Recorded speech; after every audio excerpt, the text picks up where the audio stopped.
time for Horseheads Baseball. I'm Hannah Martin, voice of the Casper Horseheads, and I'll be with you all season long, bringing you all the action from your hometown baseball team. The Horseheads play Game 4 of their 6-game homestand tonight, opening the third series of the season against the Western Nebraska Pioneers. Casper dropped the series this past weekend against the Mining City Tommyknockers 2-1, and look to rebound here against the Pioneers, who'd lead the season series 5-1. Entering the game, the Pioneers are 12-5, third in the Clark division, and the Horseheads are 4-13, last in the Lewis division. I've got the starters for you. First, for the visiting Pioneers, leading off, it'll be the center fielder, Eric Smelko. Batting second, the shortstop, Dalton Frank. Batting third, the DH, JT Walden. Batting cleanup, the backstop, Tyler Davis. Batting fifth, the first baseman, Brian Webb. Batting sixth, the third baseman, Clay Cutter. Batting seventh, the right fielder, Nathan Marroquin. Batting eighth, the left fielder, Jonathan Ponder. And batting ninth, the second baseman, Kellen Rutz. And now, for your Casper Horseheads, leading off, it'll be the center fielder, Harris Beckley, getting his first start for the Horseheads. Batting second, the second baseman, Ryan Callahan. Batting third, the third baseman, Christian Lopez. Batting cleanup, the first baseman, Joe Schmidt. Batting fifth, the shortstop, Preston Joy. Batting sixth, the DH, Andrew Haight. Batting seventh, the catcher, Zion Springer. Batting eighth, the right fielder, Luke Quick. And batting ninth, the left fielder, Ricky Teal.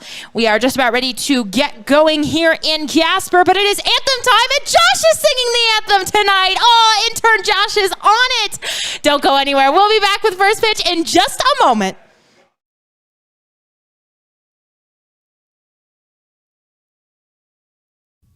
The Expedition League All-Star Spectacular, presented by Hydrotex, comes to Casper on July 19th and 20th. Season and game tickets are on sale now at CasperHorseheads.com. Casper Horseheads Baseball, back in the saddle all summer long.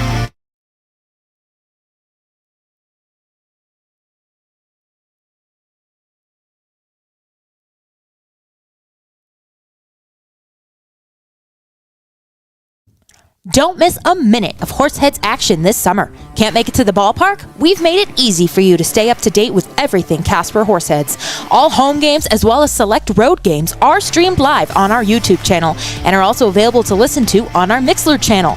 Make sure you're also following the Horseheads social media accounts on Facebook, Twitter, and Instagram to catch everything you need to know about your hometown baseball team.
Welcome back to action. Hannah Martin here with you as the Casper Horseheads are just about ready to take on the Western Nebraska Pioneers at home. These teams, they faced off in two previous series. Western Nebraska took the first series. That was the opening series, actually, to start the season off. They took that one in Gering, 2-1.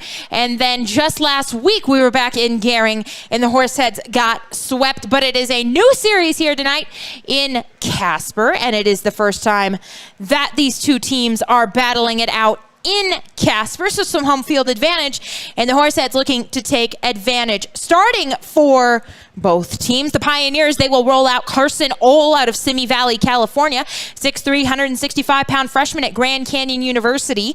In 3 games, he is 2-1 with a 2.40 ERA. He has appeared in 15 innings of work. He struck out 16, walked 1, and allowed 10 hits. His last outing was against the Casper Horseheads. That was a win. He went 6 2/3 innings, gave up 2 earned runs on 4 hits and 6 strikeouts. Versus Casper on the season, he has appeared in 10 innings of work. He has allowed 4 earned runs, 6 hits, 1 walk, and 16 strikeouts. Opposing him, it will be the right-hander Marshall Samarco out of Rollinsford, New Hampshire, 6'3", 210 sophomore at the University of Maine. He was 3-3 there in 6 games for the University of Maine on the season. For the Horseheads, he is 0-0 with an even 3 ERA in 1 start. He has appeared in 3 innings of work. He struck out 2, walked 1, and allowed 1 hit. His last game was on the 9th against the Pioneers. He made his Horseheads debut, took the no decision. 3 innings of work, 1 earned run, 1 hit, 1 walk, and 2 strikeouts. We are just about to open here. Should be an excellent pitching matchup, a rematch of the one we saw back in western Nebraska. First game of that series, first game of this one. As the first pitch from Samarco, it's on its way. It misses outside for a ball. So the count will run 1-0 to the leadoff man, Eric Smelko. It'll be Smelko, Frank, and Walden due up here for the western Nebraska Pioneers. Pioneers enter this game as that one will find the outside corner for strike 1. Count will even up at 1-1. They were out in Hastings, Nebraska, taking on the Hastings Sodbusters. They took 2 out of 3 from the Sodbusters to open their road trip. As here comes the 1-1 offering. That one misses outside for a ball, 2-1. The Horseheads were just at home. They were battling the Mining City Tommyknockers over the weekend. Series didn't go exactly how they would have liked, as this one will miss down low for a ball. So now Smelko is ahead 3-1 in the count. The Tommyknockers took 2 out of 3 while they were here in Casper. It looked to be a good series going into it for the Horseheads, as that one will miss down low, and the leadoff man is aboard with a walk. And it will send up Dalton Frank, the shortstop. Casper took the first game of the series against the Tommyknockers. They took that game 9-5. They looked good in that one, but then they dropped the next 2 games 10-1 and 11-9. But looking to get back in the win column here tonight against the Western Nebraska Pioneers. They wear black tops and gray pants with the high gray socks. The Horseheads are in the all-white unis today with the high black socks. And it will send up Dalton Frank now, who is batting with a man aboard. The throw goes over to check on the runner at first, and he is back safely. Western Nebraska coming into this game, they are 12-5, 2 games behind the Fremont Moo for the Clark Division lead. Throw will go over once again to check on the man at first. We will tell you how they line up defensively behind Samarco. It'll be Thielen left, Beckley in center, Quicken right, Schmidt at first, Callahan at second, Joy at short, Lopez at third, and Zion Springer back behind the plate. That one will also miss for a ball. So some command problems here early for Samarco. 5 balls, 1 strike. Been a while since we've seen Zion back behind the plate, so good to see him there this evening. We saw him in some pinch hitting situations as a big fastball is swung on and missed there by Frank. Keanu even up at 1-1, but he is behind the plate tonight, and Joe Schmidt, who has been on fire lately, he leads the team in batting average. He is over at first. And the new guy on the team, who is also a catcher, Andrew Haight, we see him DHing tonight, so it'll be exciting to see him behind the plates. As that one on the inside corner for a strike, painted the corner there. 1-2 the count now to Frank. 1 man aboard here in the top of the first. Nobody out in a scoreless ball game. Fremont Moo lead the Clark Division at 14-3. They are taking on, you guessed it, the Hastings Sodbusters again tonight, who are at the bottom of the division, as throw will go over to first. Runner is back safely. Fremont Moo are at 14-3. They are trailed by the Spearfish Sasquatch, who are up in Caldwell, Idaho tonight, taking on the Spuds. Spearfish 12-4, game and a half behind the Moo. As here comes the pitch. This one is swung on, popped up on the infield, and that one is going to get back and out of play. And it's right on the concourse. We have a small child. It's by the Sculptry cart. Save the beer. And it bounces up into the stands, and There's a gentleman who's got it. Is he going to give it to the kid? There was a kid running for it. Nope. All right. So a foul ball there. 1-2. The count will hold on Frank. Behind the Pioneers, the Pure Trappers, 6-9, 7 games off the pace. As Smarko will send this one back foul, and I think it's going to hit us. Yep.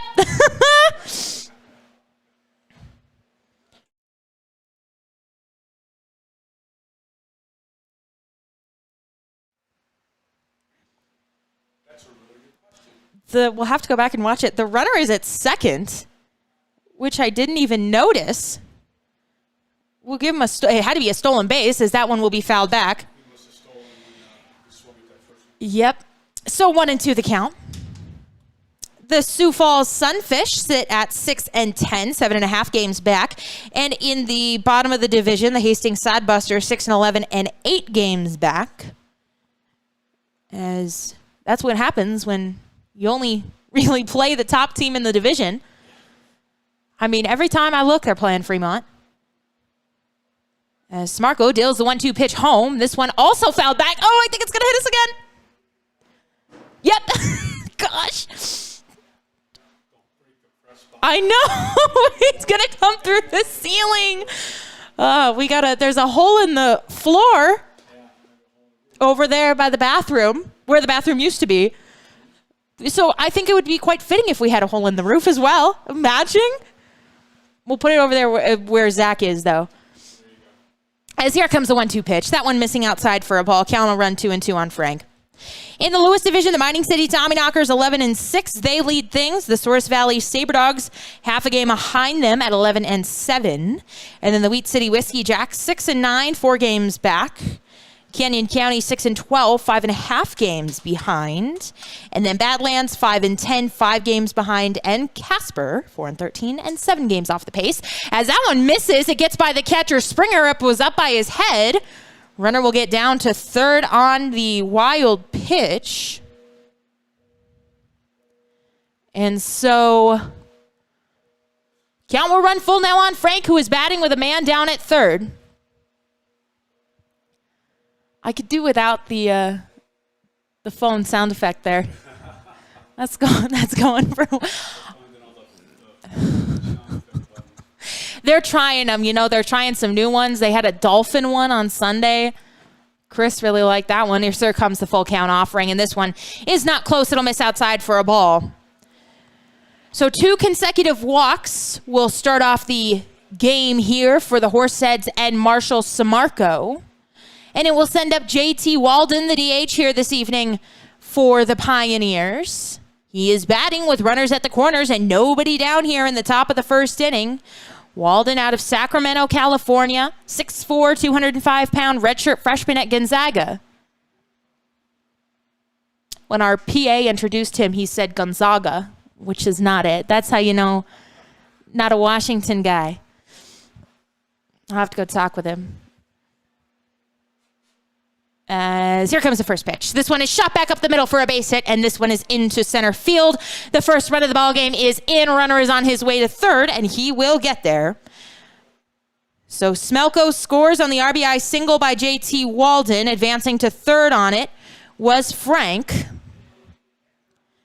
Some more first inning trouble here for the Horseheads, as they have given up a run in the first, and it will send up Tyler Davis, the catcher, who is batting still with runners at the corners and nobody down. And we will have a meeting on the mound here. Gonna try and settle Smarko down. He was good in his first appearance. It was against these Pioneers out in Gering.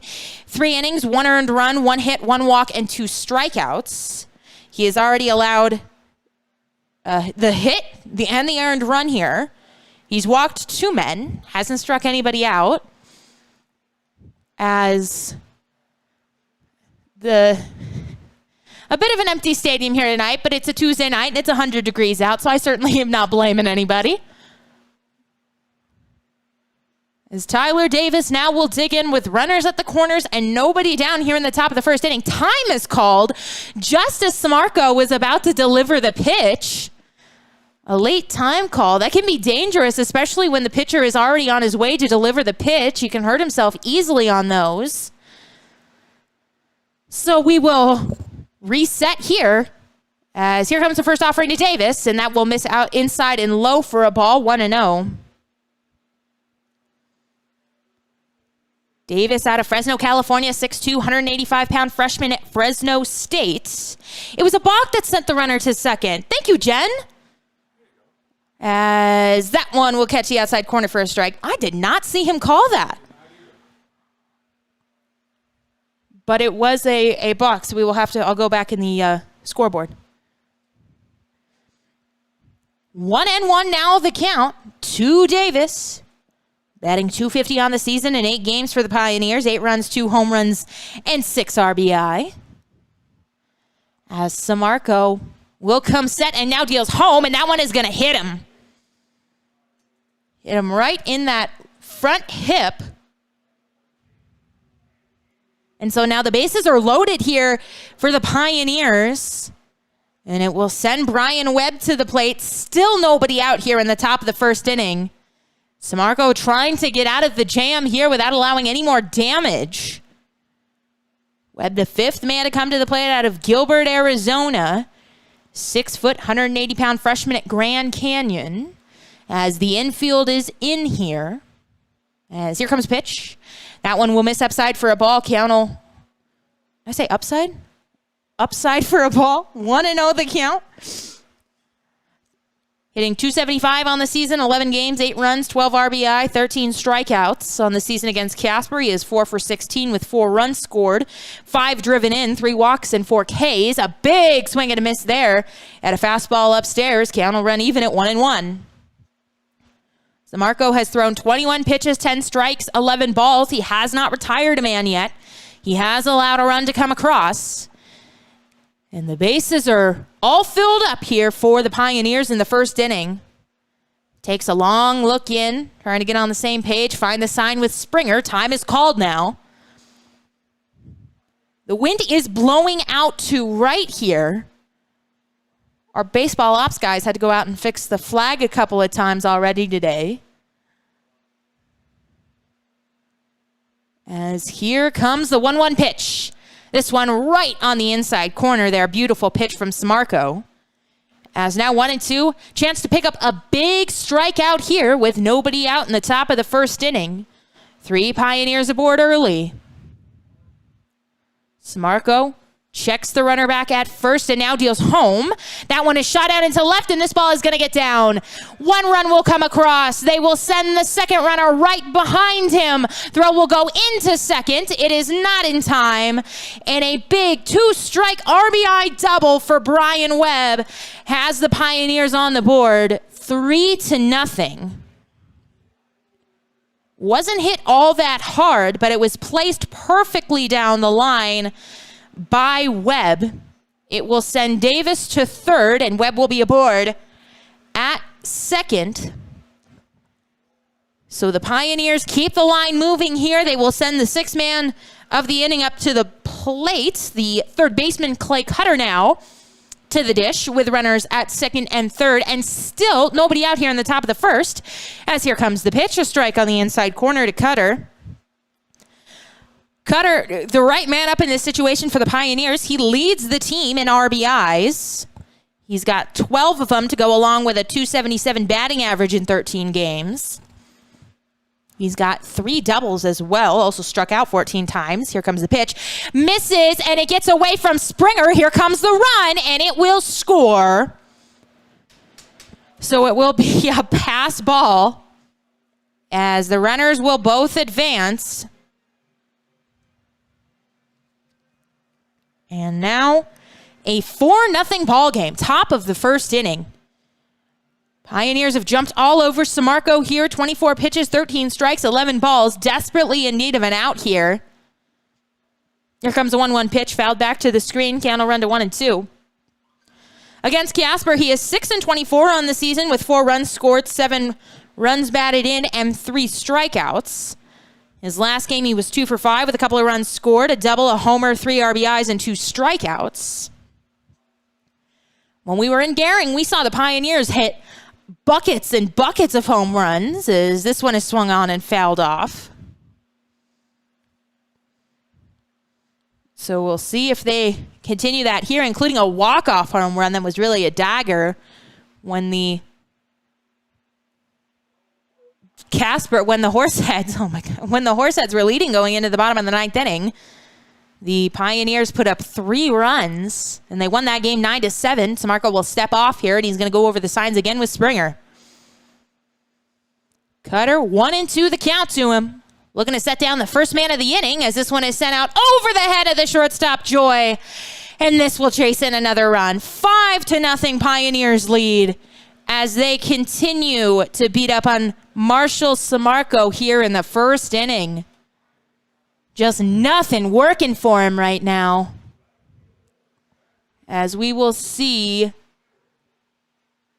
it's hard to see down the left field line, but you got to imagine they're getting somebody up down there.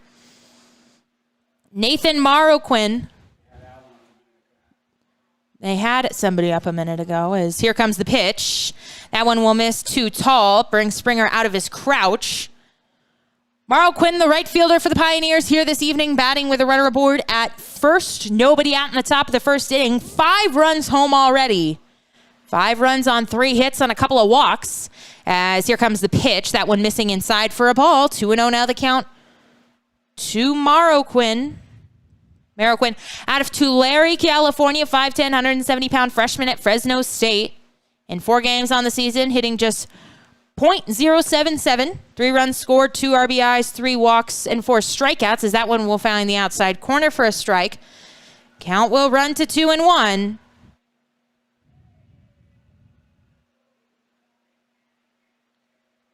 Marroquin's last game against Casper, he's 1 for 6, or on the season, against Casper, he's 1 for 6 with 2 runs scored, 2 RBIs, a walk, and 2 strikeouts. That one misses once again, too tall, and it'll be a 3-1 count to Marroquin.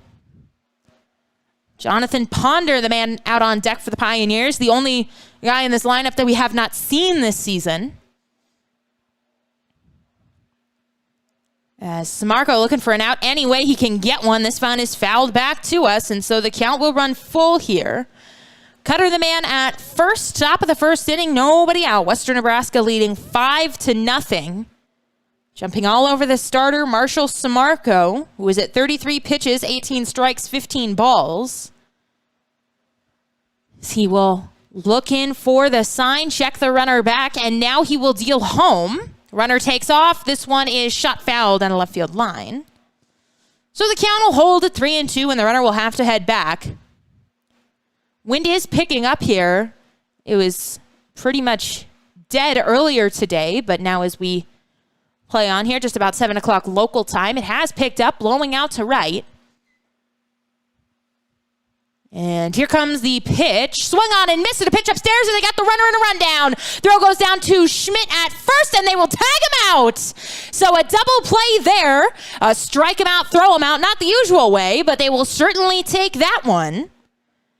As it is a strikeout swinging by Marroquin. And then they get Cutter leaning. And so Ponder will come to the plate. The left fielder is batting now with 2 down and nobody aboard in the top of the 5th inning. Pioneers have plated 5 runs here in the first inning on 3 hits. As here comes the pitch to him. That one too tall for a ball. 1-0 the count will run to him. Ponder out of Lawrenceville, Georgia, 6 foot, 175-pound sophomore at Georgia State. In 5 games for the Pios, he is hitting .158 with a run scored, 3 hits, a double, an RBI, and 3 stolen bases. And he flies this one out to center field. Moving back is Beckley. This one is at the wall, and it bounces at the base of the wall. On his way to third is Ponder. And he will be in there with a stand-up triple. And that one definitely, when it left his bat, it looked like Beckley was going to have a shot at it, but that wind definitely pushed that one out there. And so the Pioneers have another man in scoring position here on the triple by Ponder. And with 2 down, the 9th man of the inning will come to the plate. It is Kellen Rutz out of Kennewick, Washington, 5'10", 160-pound freshman at Yakima Valley College. 2 down. Top of the first inning, 5-0 Pios. That one misses outside for a ball, 1-0. Samarco, 38 pitches, 21 strikes, 17 balls for him. Another man in scoring position for Western Nebraska. As here comes the pitch to Rutz. That one also not close, 2-0. Rutz is hitting .250 on the season in 4 games for the Pioneers. 2 runs, 3 hits, 2 RBIs, 6 walks. His last game, he went 2 for 3 with a run scored, a run driven in, 2 walks, and a stolen base. As here comes the 2-0 offering. This one, a swing and a miss there. He was fooled by an off-speed pitch. And it will be 2-1. Was that a real dog barking or was that the sound effect? Okay. I wasn't worried on that one. Like, it's not barking the park yet. Here comes the 2-1 pitch. It is fouled off down the left field line, 2-2.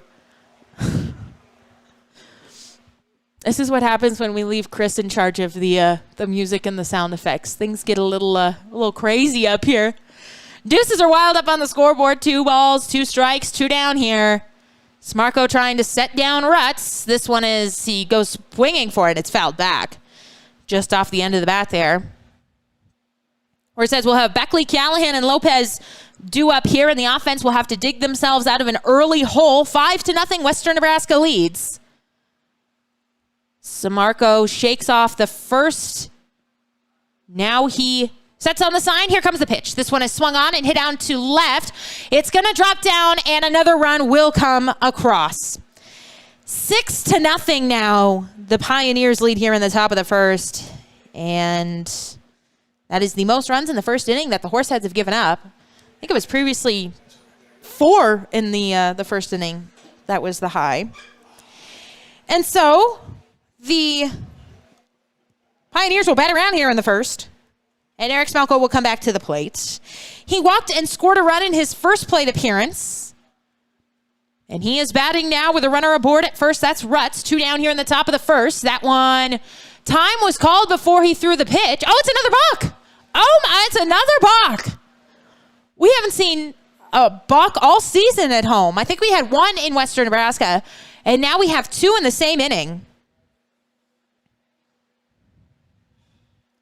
So another runner in scoring position as here comes the official first offering to Smelko. That one well inside for a ball, 1-0. Rutz now aboard in second at scoring position, 6-0. The Pioneers leading. In the top of the first inning, there are 2 down thanks to that double play.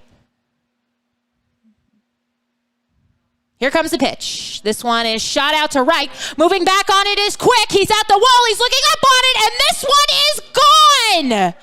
A 2-run, 2-out home run for Eric Smelko.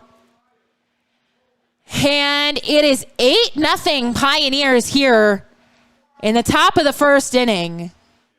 And that might be the end of the night, and it will be. That'll be the end of the night for Marshall Samarco. 8 runs in here in the top of the first inning. 2 down, we will have a pitching change, and then we will come back. Don't miss a minute of Horseheads action this summer. Can't make it to the ballpark? We've made it easy for you to stay up to date with everything Casper Horseheads. All home games as well as select road games are streamed live on our YouTube channel and are also available to listen to on our Mixlr channel. Make sure you're also following the Horseheads social media accounts on Facebook, Twitter, and Instagram to catch everything you need to know about your hometown baseball team. The Horseheads are still actively looking for host families in the Casper, Wyoming, and surrounding areas to host a variety of players and interns for the 2021 season. Host families play an integral part of our organization by providing players and interns a place to call home for the summer. Benefits of becoming a host family include season tickets for your household to all Horseheads home games, 25% off most Horseheads merchandise and concessions, and team-signed memorabilia. If you're interested in becoming a host family, give us a call at 307-441-1334 or email hostfamily@casperhorseheads.com.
All right.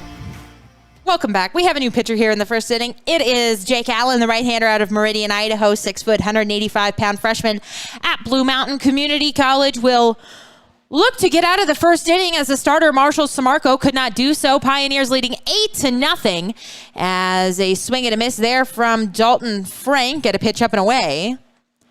0-1 now the count on Frank, who also walked and scored a run in his first plate appearance about 20 minutes ago. As here comes the pitch. This one missing downstairs, gets away from the catcher Springer. 1-1 the count. On the season, Allen, he is decisionless. Even 4 ERA. He's appeared in 6 games. 9 innings of work, 7 strikeouts, 9 walks, and 5 hits allowed. We saw him last against the Tommyknockers back on the 12th, as here comes 1-1 pitch. This one is swung on and fouled off the plate, 1-2.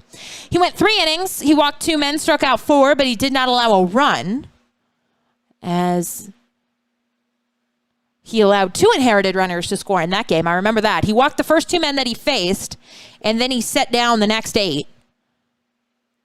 So looking to replicate that success here. He's got Frank, 1-2. In the hole. Here comes pitch. That one, strike 3 called on the inside corner. And Jake Allen mercifully ends the inning for the Horseheads. Pioneers lead 8-0. We head to the home half of the first. Don't go anywhere. Horseheads coming up. Looking to stay connected with your hometown baseball team?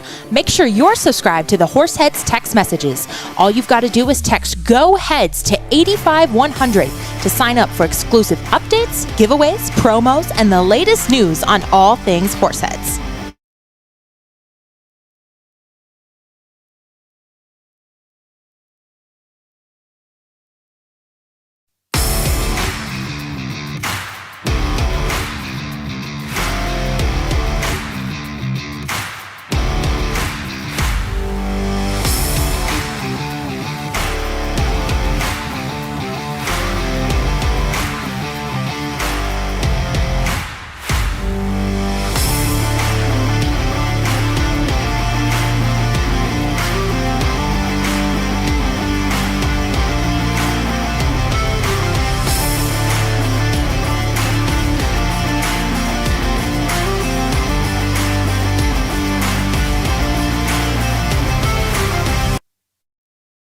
It'll be Carson Ohl in his first inning of work here. He's got an 8-0 lead as he will face off against Harris, Beckley, Ryan Callahan, and Christian Lopez. For the Horseheads, bottom of the first inning, Ohl out of Simi Valley, California, 6'3", 165-pound freshman at Grand Canyon University. On the season, he has started 3 games for the Pioneers. He is 2-1 with a 2.40 ERA in 15 innings of work. He has struck out 16, walked 1, and allowed 10 hits. His last outing was against Casper. He took the win. He was excellent, 6 2/3 innings of work. He allowed just 2 earned runs on 4 hits and 6 strikeouts. On the season against Casper, he has pitched in 10 innings, allowed 4 earned runs, 6 hits, 1 walk, and 16 strikeouts. He hasn't walked anybody since his opening day start against Casper, and even in that game, he just walked 1, so impeccable control for Carson Ohl. As Horseheads are down big early here, 8-0. Marshall Samarco, the starter, could not get out of the first inning. We will give you his line. He went 2/3 of an inning. He allowed 8 runs. They were all earned. He struck out 1, gave up 6 hits, walked 2. He gave up a big 2-run home run. And he also hit a man, and he had 2 balks. So certainly not the outing that Marshall Samarco was looking for. And now the Horseheads offense will have to get to work here. Harris Beckley to dig in. This is his first start of the season. We have seen him in pinch hitting, and he's also come on as a defensive replacement. And he will dig in here against Ohl. That one on the outside corner for a strike. 0-1 now, the count to Beckley. Atlanta, Georgia, 5'10", 185-pound sophomore at Wofford. His last game, he was 0-2 with a strikeout. He is down 0-1 in the count here now. Here comes the next pitch. This one fouled back to the screen. So quickly, Beckley is down 0-2. Beckley, Callahan, and Lopez, the trio due up here for the Horseheads in the bottom of the first inning. I was joking on Twitter. I'm like, I know the listeners are sick of hearing me complain about the weather, so no more weather gripes. As here comes the pitch. That one will miss outside for a ball, 1-2. I've taken it to Twitter now. I just complain about the weather on Twitter. My dad was like, it's a dry heat. It's fine. Why are you complaining? I was like, oh my gosh, it's 102 today. Here comes the 1-2 offering. That one is swung on, little bloop into left, but that one will fade foul. Cutter went diving for it, even though he really wasn't close to that one at all, but 1-2 now, the count to Beckley. Count will hold. Some fans slowly starting to trickle in here as some shade comes over the seats. So it is 2-for-1 hot dog night. So it's truly a bargain. Like, as here comes a 1-2 pitch. That one right down the heart of the zone for strike 3. And Beckley is down looking. It will send Ryan Callahan up to the plate, the second baseman out of Overland Park, Kansas, hitting 193 on the season in 16 games for the Horseheads. 13 runs scored, 11 hits, 10 RBIs, and 16 walks. He does lead the team in bases on balls. As in his last game, he was 2 for 5 with a couple of doubles and 2 runs scored. Against the Pioneers this season, he is 3 for 20 with 4 RBIs, 4 walks, and 5 strikeouts. As here comes the pitch. That one on the outside corner for strike 1. 0-1 the count. So Ole has started off both men that he has faced thus far with a first pitch strike. As here comes the next offering. That one is right down the heart of the plate for a strike, 0-2.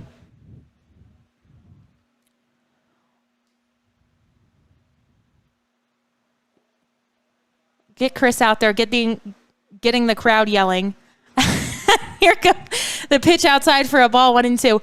Do you mean the 14-year-old cameraman Chris or intern Chris?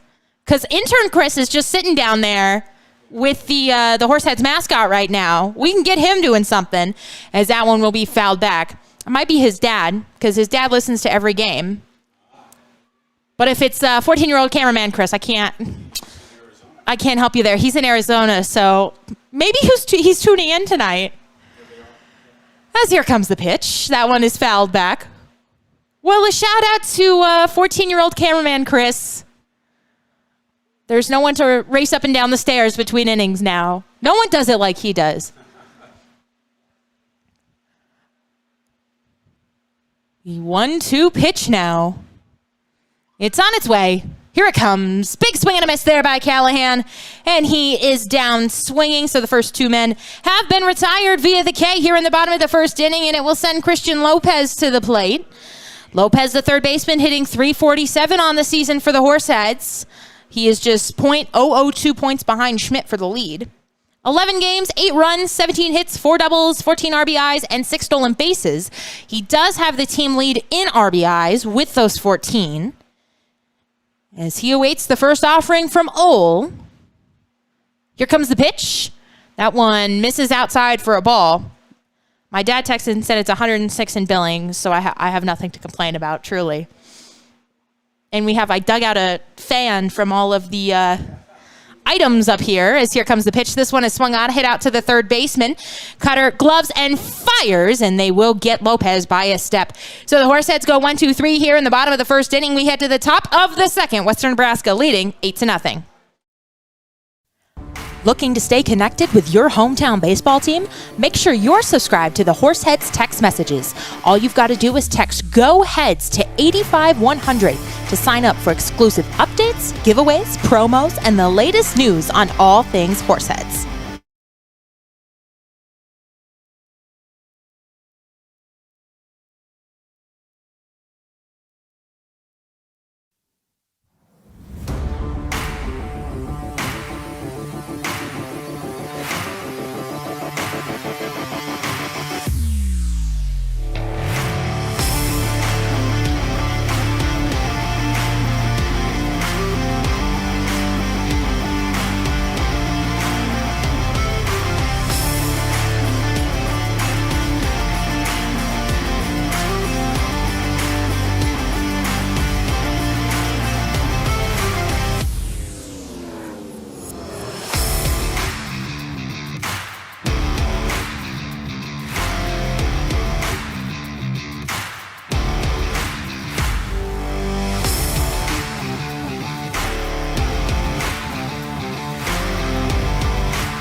Jake Allen back out for another inning here at top of the second inning. Western Nebraska leading 8-0 as a big swing and a miss there, and an off-speed pitch by J.T. Walden will have him down on the count 0-1.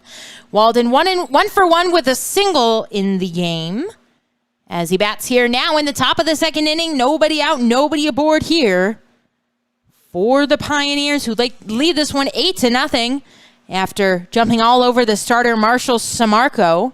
He gave up all 8 of those runs as this one is popped up on the infield. Moving in is Allen, and now it is Schmidt who will call everybody off from first to record out number 1.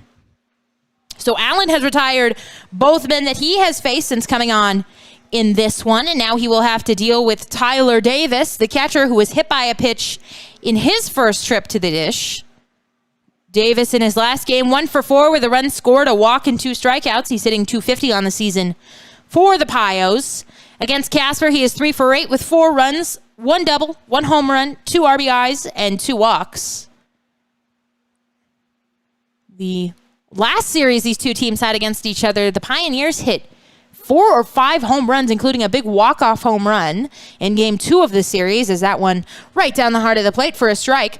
Allen has thrown 7 pitches, 6 strikes, and 1 ball. And now down in the count, 0-1 is Davis. As here comes the pitch. It's an off-speed pitch.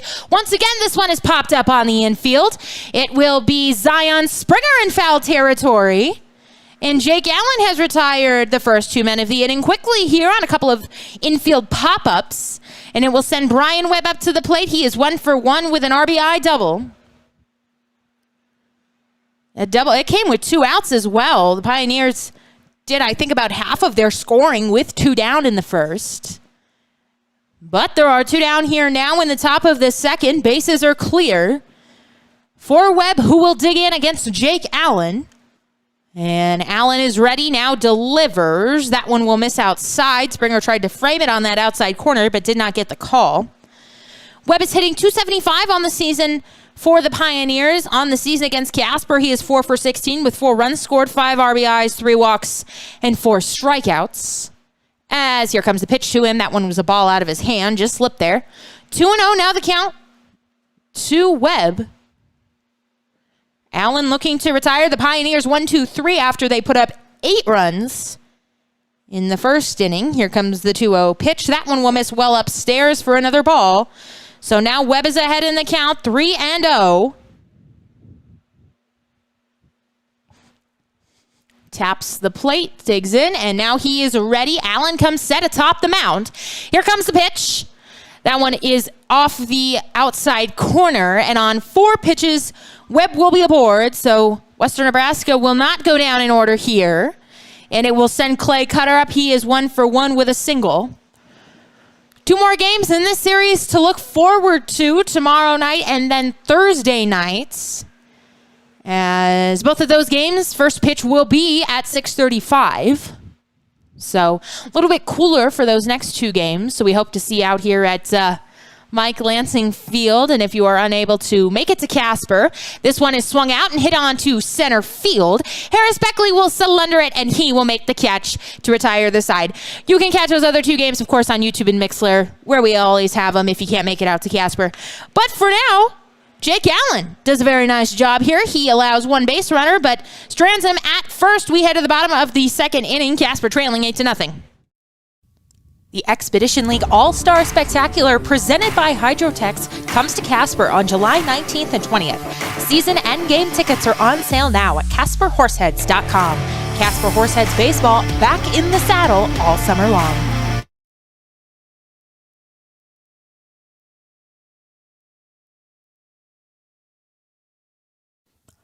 The Horseheads are still actively looking for host families in the Casper, Wyoming, and surrounding areas to host a variety of players and interns for the 2021 season.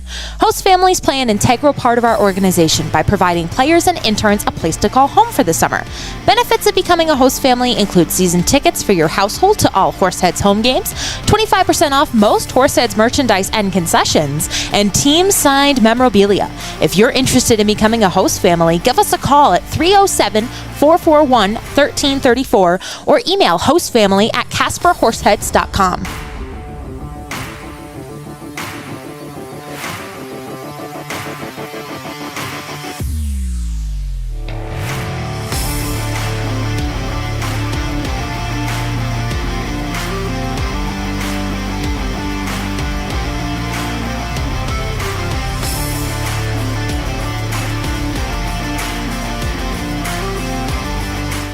Joe Schmidt, Preston Joy, and Andrew Haight due up here in the bottom of the second inning, looking to get the Horseheads on the board. They trail 8-0 as we open play in the bottom of the second. Joe Schmidt due up here first as he faces off against Carson Ohl, who retired the Horseheads in the top half, in the bottom half of the first. Oh my gosh. Joe Schmidt has flied out to,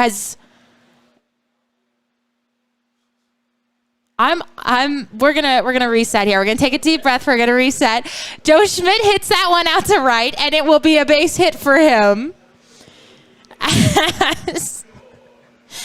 Schmidt will be aboard here with nobody out in the bottom of the second inning. After singling into right field, it will send up Preston Joy, the shortstop, who bats here now with a runner aboard. In the bottom of the second, Western Nebraska leading 8-0.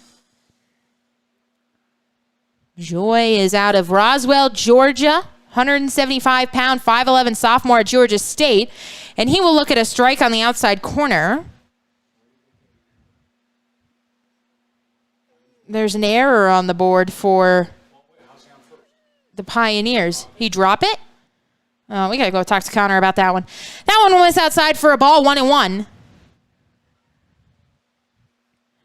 Joy, $143 average in 5 games, 3 runs, 3 hits, 2 doubles, and 7 strikeouts.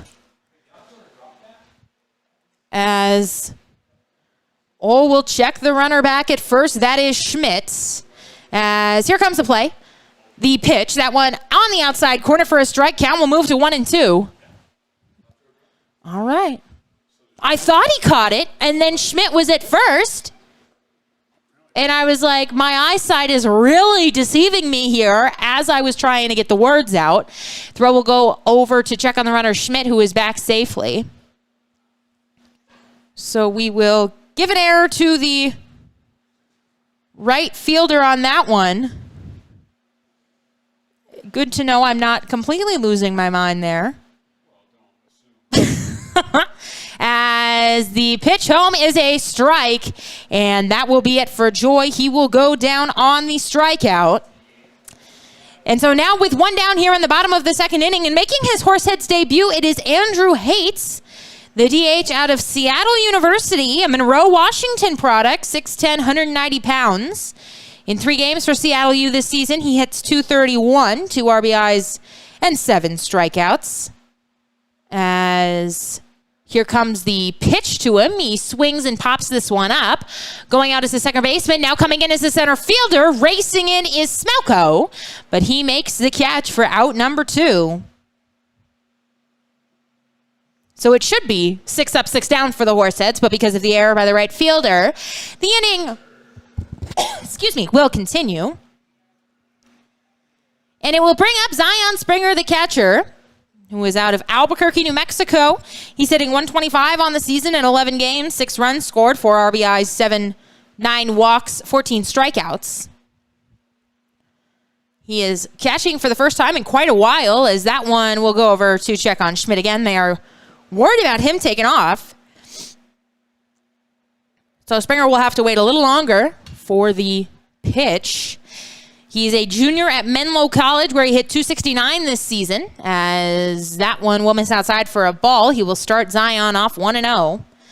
Last game, he was 0 for 1 with a strikeout, pitch hitting. And versus the Pioneers on the season, he is 1 for 10 with a run scored, 4 RBIs, 3 walks, and 4 strikeouts. As here comes the 1-0 offering. This one is swung on and fouled back to us. I don't think it's going to hit us, though. I think it's far enough down. There's 3 girls who are sitting over here like cowering. It wasn't even close to the ladies. But you know what? A little girls' night at the ballpark. That's my idea of a perfect evening. As here comes the pitch, 1-1. That one misses upstairs for a ball. We got to tell him to come on Thursday, too, because drinks are half price. It's ladies' night. I'll get out. I'll run over. I'll be like, hello. Hello, it's Hannah. Did you know? As here comes the 2-1 offering home to Springer. That one is too tall for a ball, and so 3-1. Now the count is run on Zion. He's in the hitter's count. Horseheads need base runners here. They are down 8-0 in the bottom of the second inning with 2 down.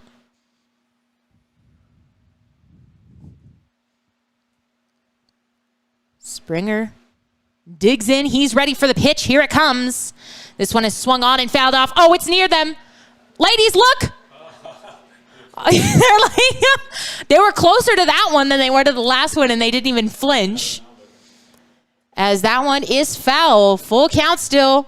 It will hold on Springer.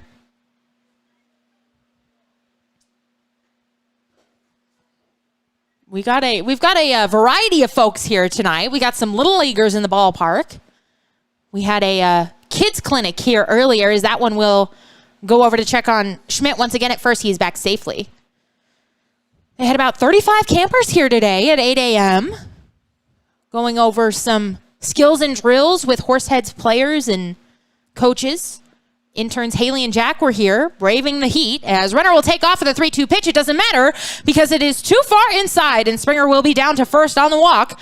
So Zion, patient, waiting for it, and he will take ball 4. As Schmidt aboard at second, Springer at first. It will send up Luke Quick, the right fielder. It was his birthday. He turned 23 on... when was it? Last Thursday when we were coming home from the Western Nebraska road trip. As this one is sent to the first baseman on a couple of hops. Covering his old first baseman will underhand to him to retire quick. So the Horseheads get a couple of base runners here, but they do not score. We will head to the top of the third inning. Pioneers leading 8-0. The Expedition League All-Star Spectacular presented by Hydrotex comes to Casper on July 19th and 20th. Season and game tickets are on sale now at CasperHorseheads.com. Casper Horseheads Baseball back in the saddle all summer long. The Horseheads are still actively looking for host families in the Casper, Wyoming, and surrounding areas to host a variety of players and interns for the 2021 season. Host families play an integral part of our organization by providing players and interns a place to call home for the summer.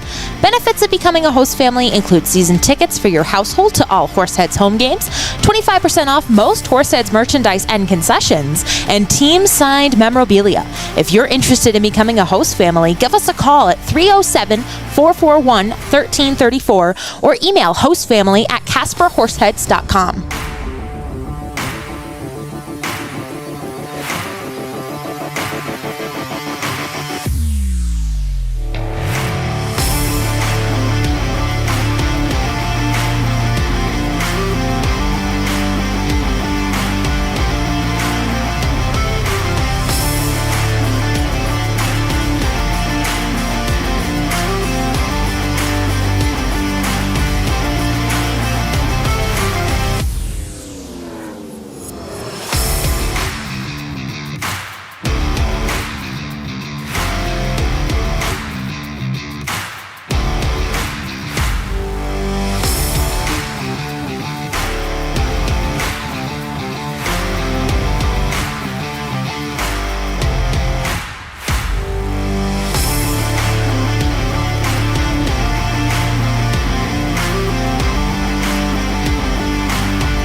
Jake Allen will go out to start off this top of the third inning here. Western Nebraska leading 8-0. He will have to deal with the bottom third of the order. Marrow, Quinn, Ponder, and Rutz do up here against Allen as he deals home. And he gets Morrow Quinn to swing through a pitch. 0-1, the count will run on him.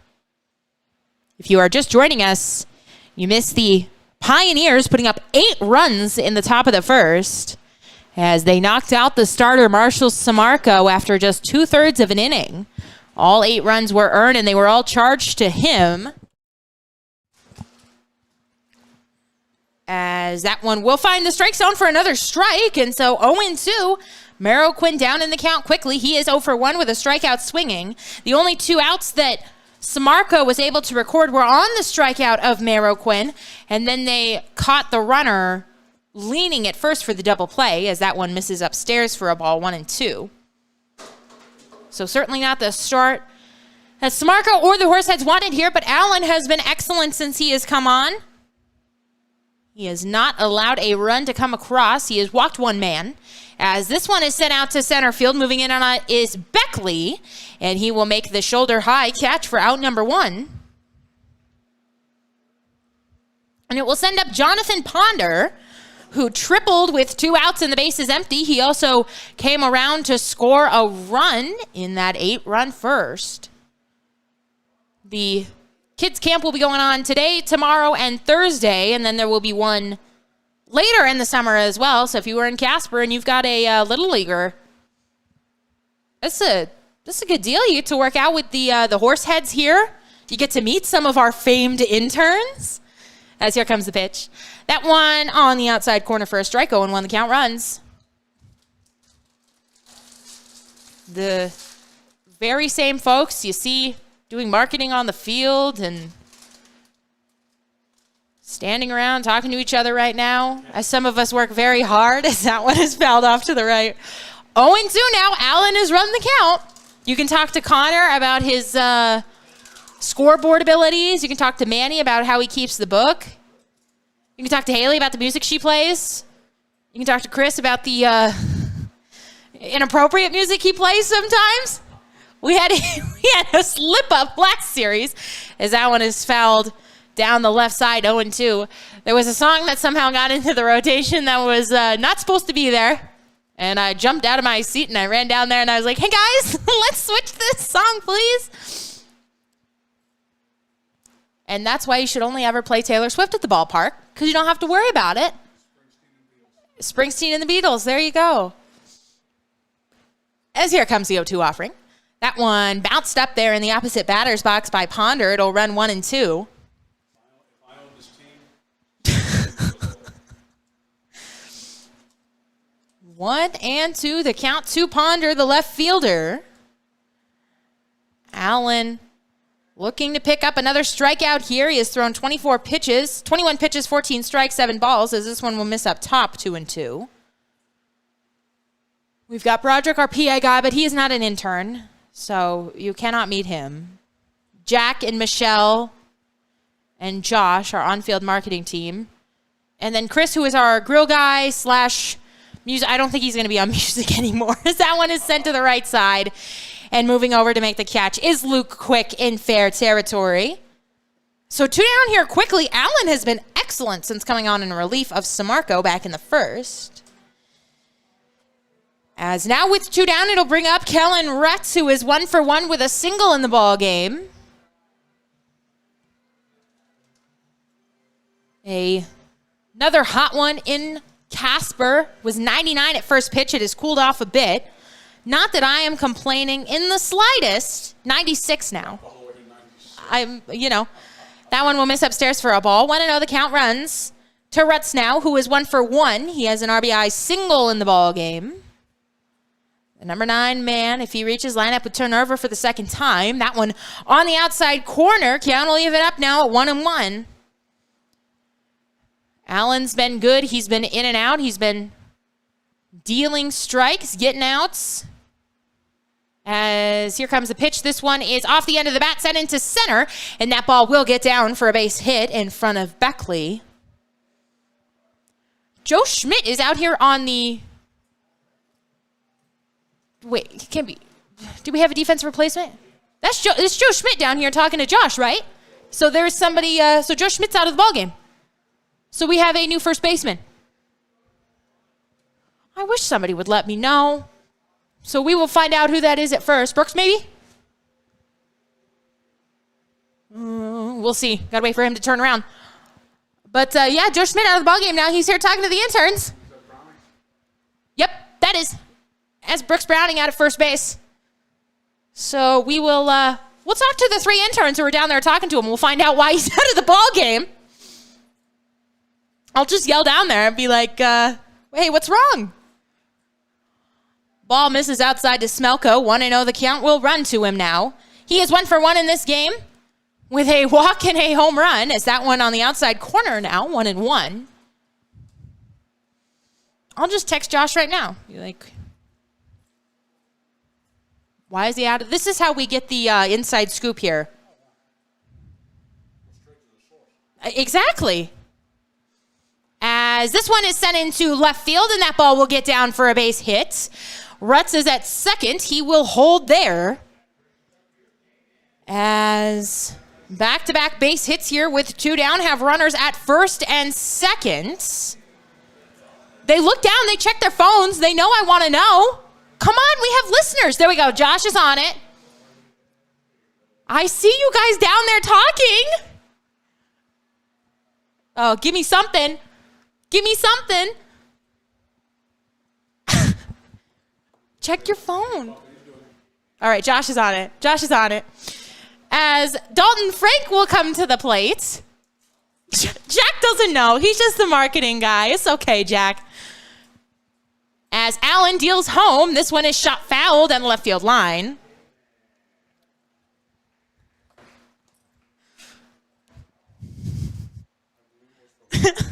We have the inside scoop, but I'm not sure if I can let y'all know in on it. As 0-1 now, the count runs to Frank. Here comes the pitch. That one will miss downstairs for a ball. 1-1. A nice block by Springer there. Springer, an excellent defensive catcher behind the plate. Makes another fine stop there. And it has runners aboard first and second here now with 2 down in the top of the third. Allen looking to strand a couple of more Pioneers runners. They have left 1. As here comes the pitch. That one will miss outside for a ball. Count will run 2-1 on Frank. Frank is 0 for 1 in the ball game with a walk and a strikeout looking. Allen, 32 pitches, 20 strikes, 12 balls.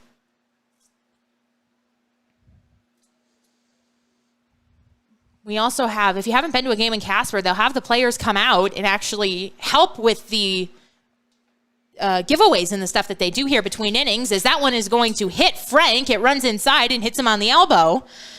So quickly, after a couple of singles and a hit batsman, the bases are loaded for the Pioneers.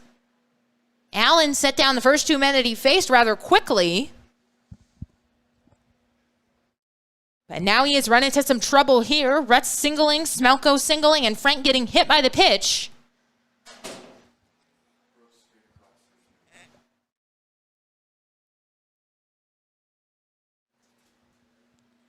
We do have confirmation. It is Brooks Browning on it first, who had a big 3-run home run the last time we saw him. So an excellent way to get back into this one. Off-speed pitch misses upstairs for a ball, 1-0. I was kind of surprised when I didn't see him in the starting lineup today, especially after he had that big home run. Like to ride the hot hand sometimes, but we will see him enter here now in the 3rd inning, and he will perhaps, it's the 9-1 and 2 men due up for the Horseheads. He's due up in the cleanup spot, as that one will catch the outside corner for a strike. 1-1. The count now to Walden, who is batting with the bases loaded, and 2 down here in the top of the 3rd inning, already an 8-0 ball game. So imperative that Allen hold the lead right where it is.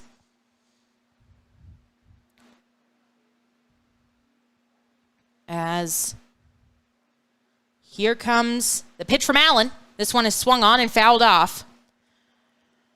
1-2 the count. Joe Schmidt and Josh are just down there having the conversation of a lifetime. I think they're talking about swinging the bat right now. But must be fun to have fun down there with the players. Here comes the 1-2 offering from Allen. It will not be made. He will step off here. Rutz at third, Smelko at second, Frank at first. Top of the 3rd inning, 2 down.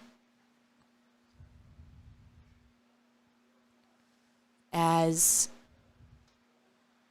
Allen checks the runner back and now deals home. That one missing outside for a ball, 2-2 the count.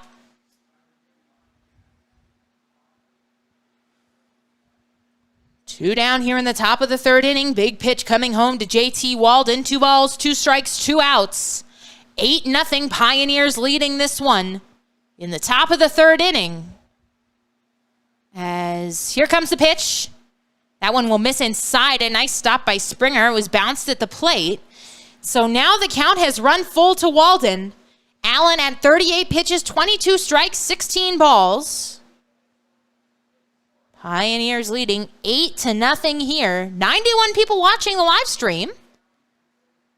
Hi, all. Who was the starting pitcher? The starting pitcher was Marshall Smarko. As this one is popped up, it is sent into right. Under it is Quick, and he will close the glove on out number 3. So in and out of the jam is Allen. As we head to the bottom of the 3rd inning, Horseheads still trailing 8-0. Don't miss a minute of Horseheads action this summer. Can't make it to the ballpark? We've made it easy for you to stay up to date with everything Casper Horseheads. All home games as well as select road games are streamed live on our YouTube channel and are also available to listen to on our Mixlr channel. Make sure you're also following the Horseheads social media accounts on Facebook, Twitter, and Instagram to catch everything you need to know about your hometown baseball team.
Ricky Teal will come to the plate for the first time here in the bottom of the 3rd inning after the Pioneers stranded 3 and left the bases loaded in the top half of the inning. It will be Teal, Beckley, and Callahan due up here if anybody reaches Christian Lopez another trip to the plate. As here comes the pitch from the starter, Ol, who has been excellent for the Pios. This one will miss outside for a ball, 1-0. As Teal will await the offering. This one is swung out and hit out into left, but settling under it is Ponder, and he is there for the out. So 2 pitches has Ricky Teal down on the fly out to left, and it will send up Harris Beckley, who is making his starting debut for the Horseheads. He is 0 for 1 with a strikeout looking. Lineup will turn over for the first time here. Beckley out of Atlanta, Georgia, 5'10", 185 pounds. He's a sophomore at Wofford. His last game, he was 0 for 2 with a strikeout.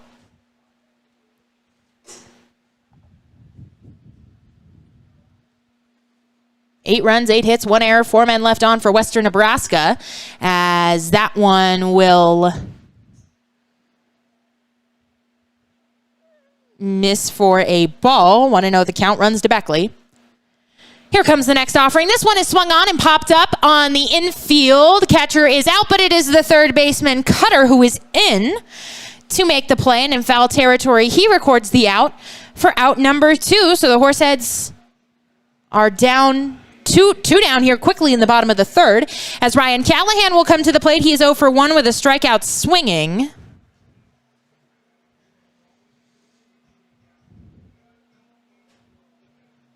Callahan coming to the plate now, hitting a .193, 16 games, 13 runs, 11 hits, 10 RBIs, and 16 walks on the season for the Horseheads. As Here comes the offering from Ole. That one on the outside corner for a strike. Ole, 31 pitches, 21 strikes, 10 balls. He has been excellent. He has not allowed a hit thus far. So if you're hearing that correctly, the Horseheads have been no hit because they have no hits in the ball game. As that one will fall in on the outside corner for a strike, 0-2. They have no hits. They have no hits yet. I would hate to jinx this no-hitter by mentioning all of the no hits that the Horseheads don't have, as that one will miss outside for a ball, 1-2. Who was it? They were getting no hit by the Tommyknockers in the 7th inning of that doubleheader, so that would have been it. And I went and I tweeted about it, and Brooks broke it up. So not to take credit for Brooks's hit, but, you know. Exactly. This one is sent out to the shortstop, and it's off the glove of the shortstop, Frank, and into center field. We will see how they score that one. As it's always, waiting on Connor. It's an error. Oh, he's quick on that error button tonight. It will be an error on the shortstop. Excuse me. If I knew the owner, I'd give him a call. As on at first on the error is Callahan. So, I mean, if good old Connor wasn't so quick on the error button down there, we would have 2 hits for the Horseheads this evening. As Ole will deal home to Christian Lopez, and he will look at a strike at the bottom of the zone. I mean, that's one of those hitter error 50-50 plays. There's always... I'm looking for the hits. As here comes 0-1 pitch. This one is swung on and skied on the infield. Going back is Webb, out is Rutz, and he will make the catch in short right field. So Lopez is out on the pop-up, and that retires the side. We head to the top of the 4th inning. Western Nebraska leading 8-0. Don't miss a minute of Horseheads action this summer. Can't make it to the ballpark? We've made it easy for you to stay up to date with everything Casper Horseheads. All home games as well as select road games are streamed live on our YouTube channel and are also available to listen to on our Mixlr channel. Make sure you're also following the Horseheads social media accounts on Facebook, Twitter, and Instagram to catch everything you need to know about your hometown baseball team.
Tyler Davis digging in here for the Pioneers. They lead 8-0 in the top of the 4th inning. Davis, Webb, and Cutter do up for Western Nebraska in the inning. As this one is shot down to third, Lopez makes an excellent backhanded stop and across the diamond to Brooks Browning for out number 1. And down on the 5-3 ground out is Tyler Davis. So 1 pitch, 1 out for Jake Allen, who is on for another inning of relief. 40 pitches, 24 strikes, and 16 balls for him. As Brian Webb will come to the plate now. The first baseman is 1 for 1. He has doubled and walked in this game. Jake Allen, who his pitching arm was on full display on Sunday, as that one will catch the outside corner for a strike 0-1. They had him come out for the hot dog toss, and I guess somebody didn't tell him it wasn't the hot dog fastball hurling contest, because he chucked one up here at some lady. I thought it was going to take her head off. I was like, Jake, it's a toss. And he was like, oh, I had to make sure it got up to her. As this one is sent out to center, moving in is Beckley, and that one is going to drop in front of him. And Webb will be aboard with the base hit. Thought it was going to come through the window because he threw it up here pretty far in front of us. But everybody was okay, and the lady in the row here in front of the press box got a free hot dog. So a win-win for everybody, really, as Clay Cutter will come to the plate now. 1 for 2 with a single and a fly out. The third baseman for the Pioneers here this evening, batting with 1 down in the top of the 4th inning. And a runner aboard at first, that is Webb. 8-0, Western Nebraska leading. Derek, our mascot, still out there moving around, going strong. One of the hardest working horseheads, as this one is sent out into right. Moving back on it is Quick. And at the track, he will make the catch. So another 1 pitch, 1 out.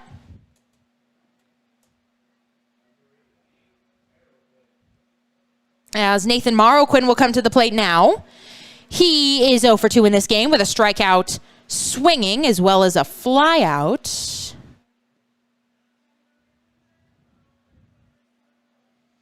Two down now here in the top of the 4th inning. As Allen will look in here now. Checks the runner back at first. And he will deal home. That one missing upstairs. Throw goes down to first. But the runner is back. It was a ball to Morrow-Quinn. So he is ahead in the count 1-0. 8 runs, 9 hits, 2 errors, 4 men left aboard for the Pioneers. No runs, no hits, no errors, and 3 men left aboard for the Horseheads. As this one is set into center field, and settling under it is Beckley, and he will make the catch for out number 3. Another excellent inning for Jake Allen. He strands a runner. We head to the bottom of the 4th. Horseheads looking to get on the board. They trail 8-0. The Expedition League All-Star Spectacular presented by Hydrotex comes to Casper on July 19th and 20th. Season and game tickets are on sale now at CasperHorseheads.com. Casper Horseheads Baseball back in the saddle all summer long.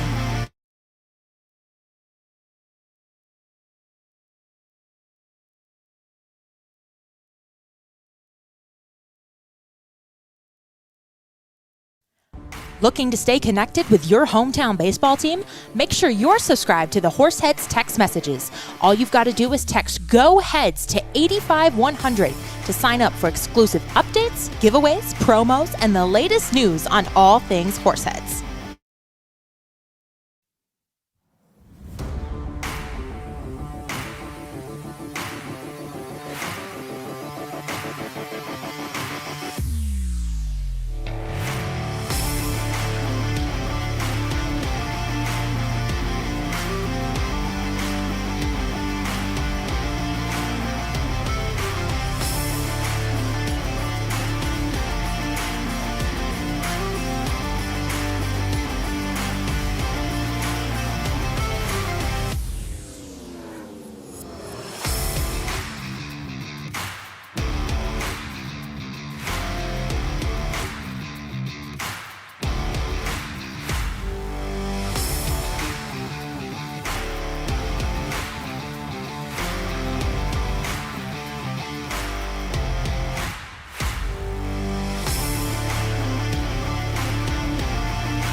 Welcome back to the ball game here. Bottom of the 4th inning, Western Nebraska leading the Horseheads 8-0. It will be Brooks Browning up, who took over defensively for Joe Schmidt. And now he will take his place, hitting cleanup in the lineup. Brooks, the hometown kid out of Casper, Wyoming. He is first pitch swinging. I think it's going to hit us again. Yes, it did. Oh, it was right off to our left. That one was closest. Oh, we got everybody running up the stairs. Running. As, let's see who's going to make the play. As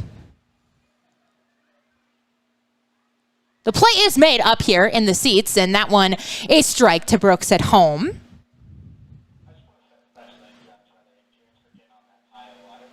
Browning taking over at first base here, so his first plate appearance. He's down 0-2 in the count. A swung on and out to the third baseman. It's off his glove, and it hits into left field. Will this be the first hit of the ball game, or will Connor give him an error? That's another error. That one went into the dugout there, and they will send him to second. I don't know what was going on.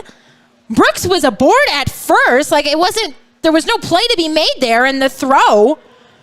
So Connor, quick, he said 2 errors on that one, which it was. So an error on the third baseman. Are they trying to say the play was dead when he threw it? I mean, he clearly threw it over to first to try and make a play there, even though there was no play to be made. You don't see that. It bounced off the top of the dugout and then came back into the field of play. And they're going to put him at third. They're going to say that it went into the dugout and give him 2 bases. So how about that? So he made the turn, so he was a live runner there. And then excellent. All right, so Brooks Browning is down at third. 2 errors on the play.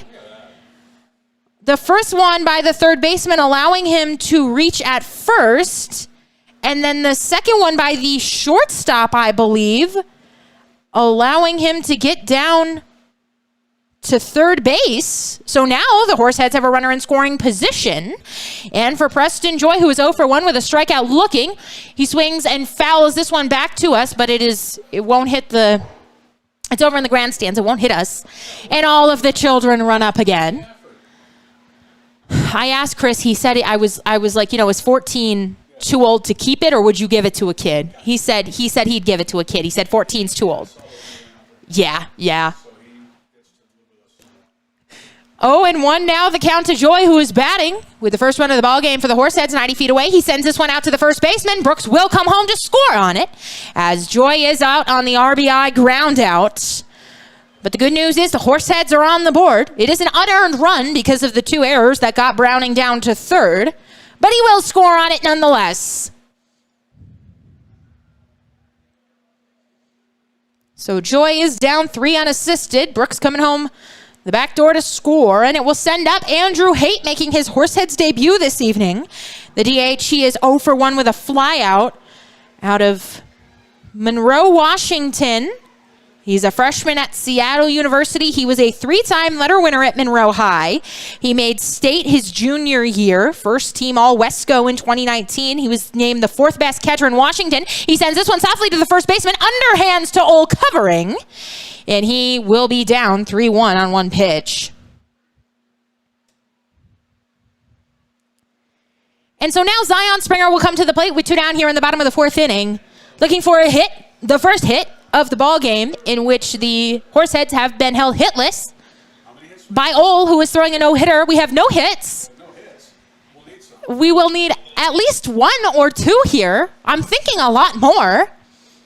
Or just several more errors by the Pioneers. That'll do it too. As Springer walked in his first plate appearance, and he bats here with 2 down in the bottom of the 4th inning. He will swing and not get a pitch up in the zone. 0-1 the count runs on him. The ladies who were in the right field bleachers, they moved. I don't know where they went. That one will miss inside for a ball, 1-1.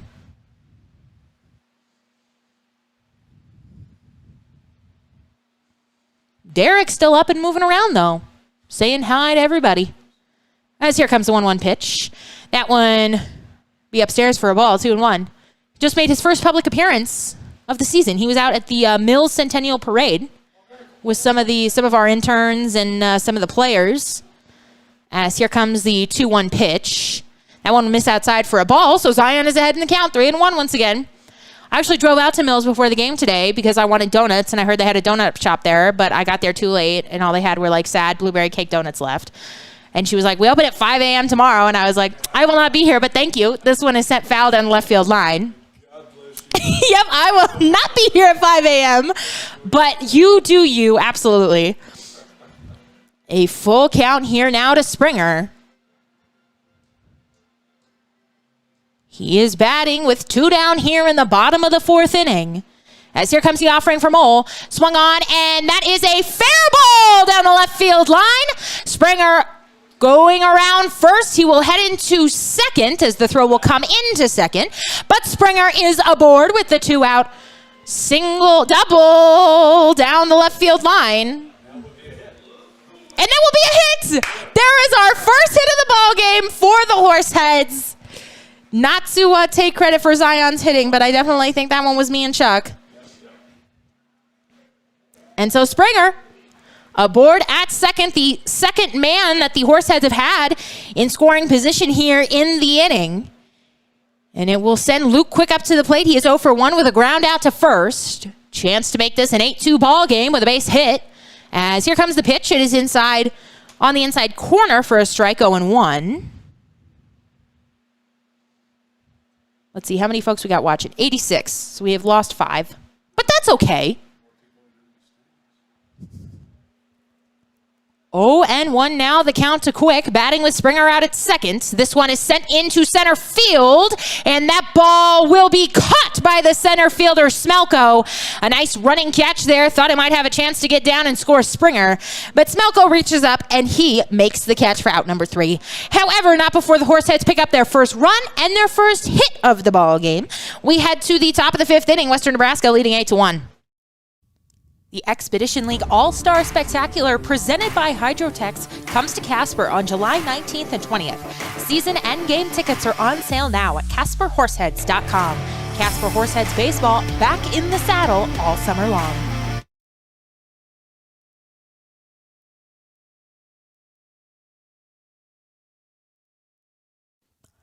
The Horseheads are still actively looking for host families in the Casper, Wyoming, and surrounding areas to host a variety of players and interns for the 2021 season.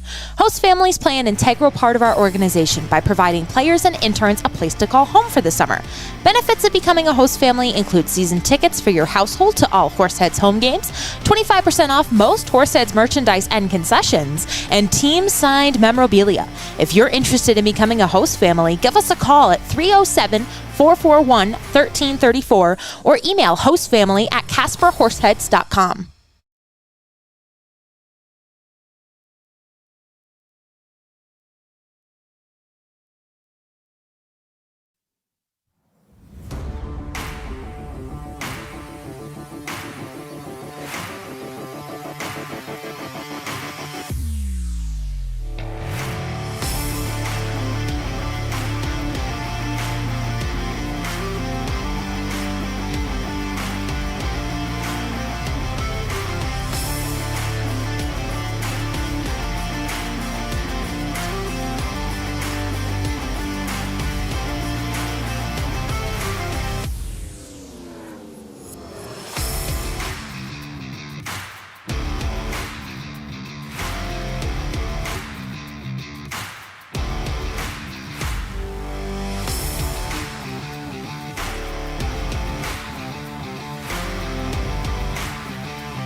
New pitcher here for the Horseheads. It is Kyle Fannin, the freshman out of Blue Mountain Community College, also out of Meridian, Idaho. As he will dig in here, we will give you Jake Allen's line in a moment. It was a good one. As we open play here in the top of the 5th inning, Jonathan Ponder will come to the plate. He fouls the first offering that he receives from Fannin back. And oh, would you look at that? It's the time in the evening for our Point Streak website to crash. You gotta love that when the technology that you use to run the broadcast just decides to stop working mid-game, as that one is fouled off, so the count will run 0-2. So we will try to get you Kyle Fannin's numbers here if the website cooperates with us, which it looks like it will not be. But Kyle Fannin is on to pitch here. 0-2 now the count to Ponder. He sends this one out to short. Joy will gobble it up and throw it across the diamond for out number 1. It will send up Kellen Rutz, the second baseman. He is 2 for 2 in this game with a pair of singles and an RBI. As we got some score updates for you, but not Kyle Fannin's information. As Jake Allen, he went 3 1/3 innings of relief. He did not allow a run. He struck out 1, gave up 3 hits, and he walked 1 man. So an excellent relief appearance for him. As Fannin will deal home now to Rutz, and that one misses down low for a ball. 1-0 now the count to Rutz. Wheat City beating the Badlands tied 2-2 that game in the bottom of the second inning, as here comes the 1-0 pitch. This one is swung on and fouled off down the right field line. They played 2 today, so the Big Sticks took game 1 over the Wheat City Whiskey Jacks 3-0. The Trappers beating the Sunfish 9-7 in the bottom of the 7th inning. As here comes the 1-1 offering. Connor falling asleep in the next booth. As that one will miss upstairs for a ball. 2-1, the count will run. There we go. Manny elbowed him and got the count up there. Tommy Knockers beating the Spearfish 3-1 that game in the bottom of the 3rd inning. And the Moo beating the Sodbusters 7-3 in the bottom of the 6th. To no one's surprise, as that one is fouled down the left field line. The Wheat City has had a heck of a time scheduling their games. They keep clashing with the Legion team there in Grand Forks. As here comes the 2-2 pitch home. This one is swung on and head out to the second baseman. That's Callahan. He fires over to Brooks at first. And quickly here in the top of the 5th, there are 2 down, and it will send up the leadoff man, Eric Smelko, who is 2 for 2 with a walk, a home run, and a single. So Badlands, the team they were supposed to be playing, because they had some cancellations, Badlands decided they were going to play the Legion team at home, and so they did that, but they had their broadcaster pitching. He went 4 innings. He gave up 4 earned runs, and they were the broadcaster for the Trappers was like, you should come pitch in out of our bullpen, as that one will find the outside corner for a strike 0-1. But, I've done a lot here, but I don't know if I could go out there and pitch. That was just the first pitch. As here comes the next offering. That one will miss upstairs for a ball, 1-1. I've been on sandwich making duty, grill duty, cut myself. Still have the scar over here. Still healing. Not on purpose. The tailgate, the license plate holder was sticking out, and it cut me as I was turning around. As that one is fouled down the right field line, count will run to 1-2. Now, that was the day Chris cut a part of his finger off, and then I sliced my thigh open, and we didn't have a first aid kit. So we were like, all right, we're just bleeding out here at Mike Lansing Field. Here's your burger. As here comes the pitch. This one is sent into shallow left field. Moving under it is Ricky Teal, and he is there to record the 3rd and final out. So Kyle Fannin comes in relief here. He retires all 3 men that he faces in order. We are heading to the bottom of the 5th. Western Nebraska leading 8-1. Don't miss a minute of Horseheads action this summer. Can't make it to the ballpark? We've made it easy for you to stay up to date with everything Casper Horseheads. All home games as well as select road games are streamed live on our YouTube channel and are also available to listen to on our Mixlr channel. Make sure you're also following the Horseheads social media accounts on Facebook, Twitter, and Instagram to catch everything you need to know about your hometown baseball team.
Carson Ohl, the starter for the Pioneers, will go out for his 5th inning of work. He has been excellent. 50 pitches, 36 strikes, 14 balls. He has allowed 1 run. It was unearned.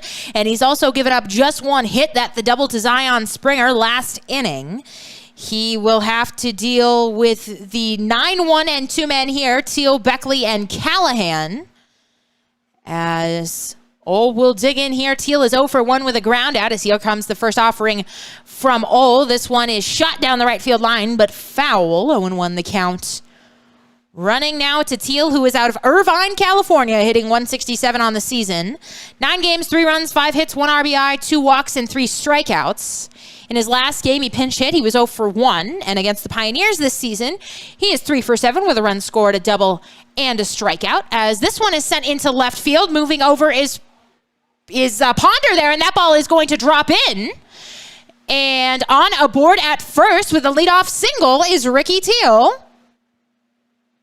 So the 9-man doing his job, getting on base for the top of the lineup, and it will send up Harris Beckley, making his Horsehead starting debut tonight. His last game, he was 0 for 2 with a strikeout. He was a 3-year letterman at Riverwood High School, where he hit .393, and he had all region honors in his senior year when his high school team reached the Elite Eight. And he's batting here now with a runner at first. Teal singling out to left. In the bottom of the 5th inning with nobody down in an 8-1 ball game, he sends this one on a rocket to first. First baseman gloves over to second. They will get the runner there. The return throw will not be made. And so Teal is aboard, Beckley is aboard on the fielder's choice. Teal is out on it at second.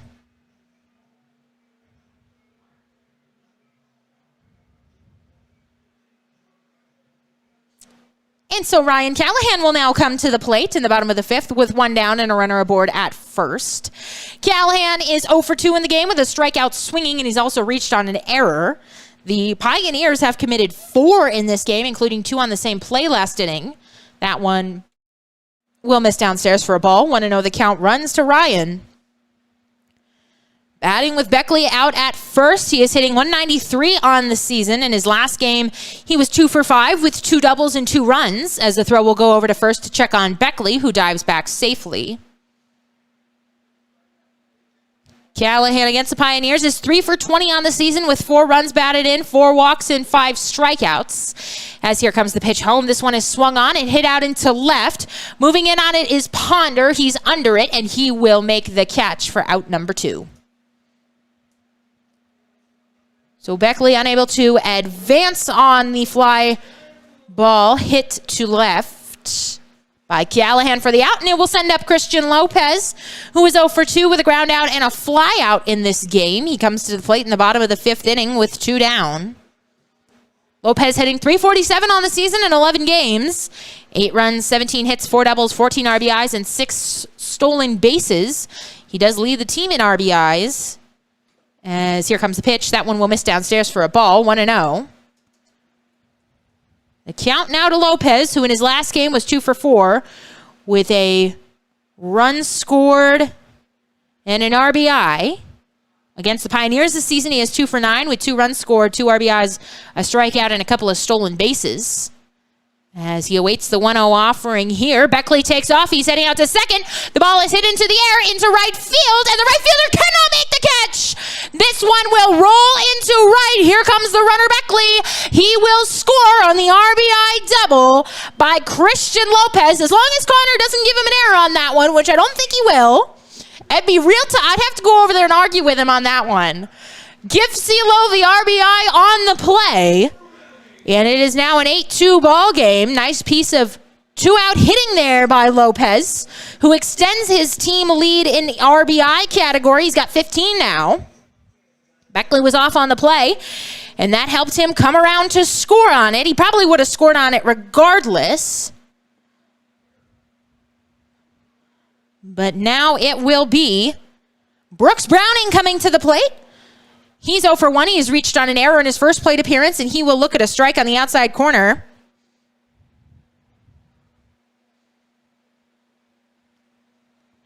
Browning coming in, a replacement for Joe Schmidt, who started the game at first.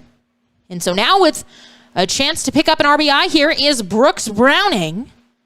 He will await the 0-1 offering. That one missing outside for a ball. 1-1 the count. We'll even up on Browning now. Lopez doubling out to right. Moments ago, he is out at second base with 2 down here in the bottom of the 5th inning. Horseheads with a chance to get even closer here. It is an 8-2 ball game. They have put up runs in both of the 2 previous innings, as that one will miss outside for a ball. 2-1 now the count to Browning. Just about 8:10 here local time as we play on. Shadows playing across the field as the sun continues moving over.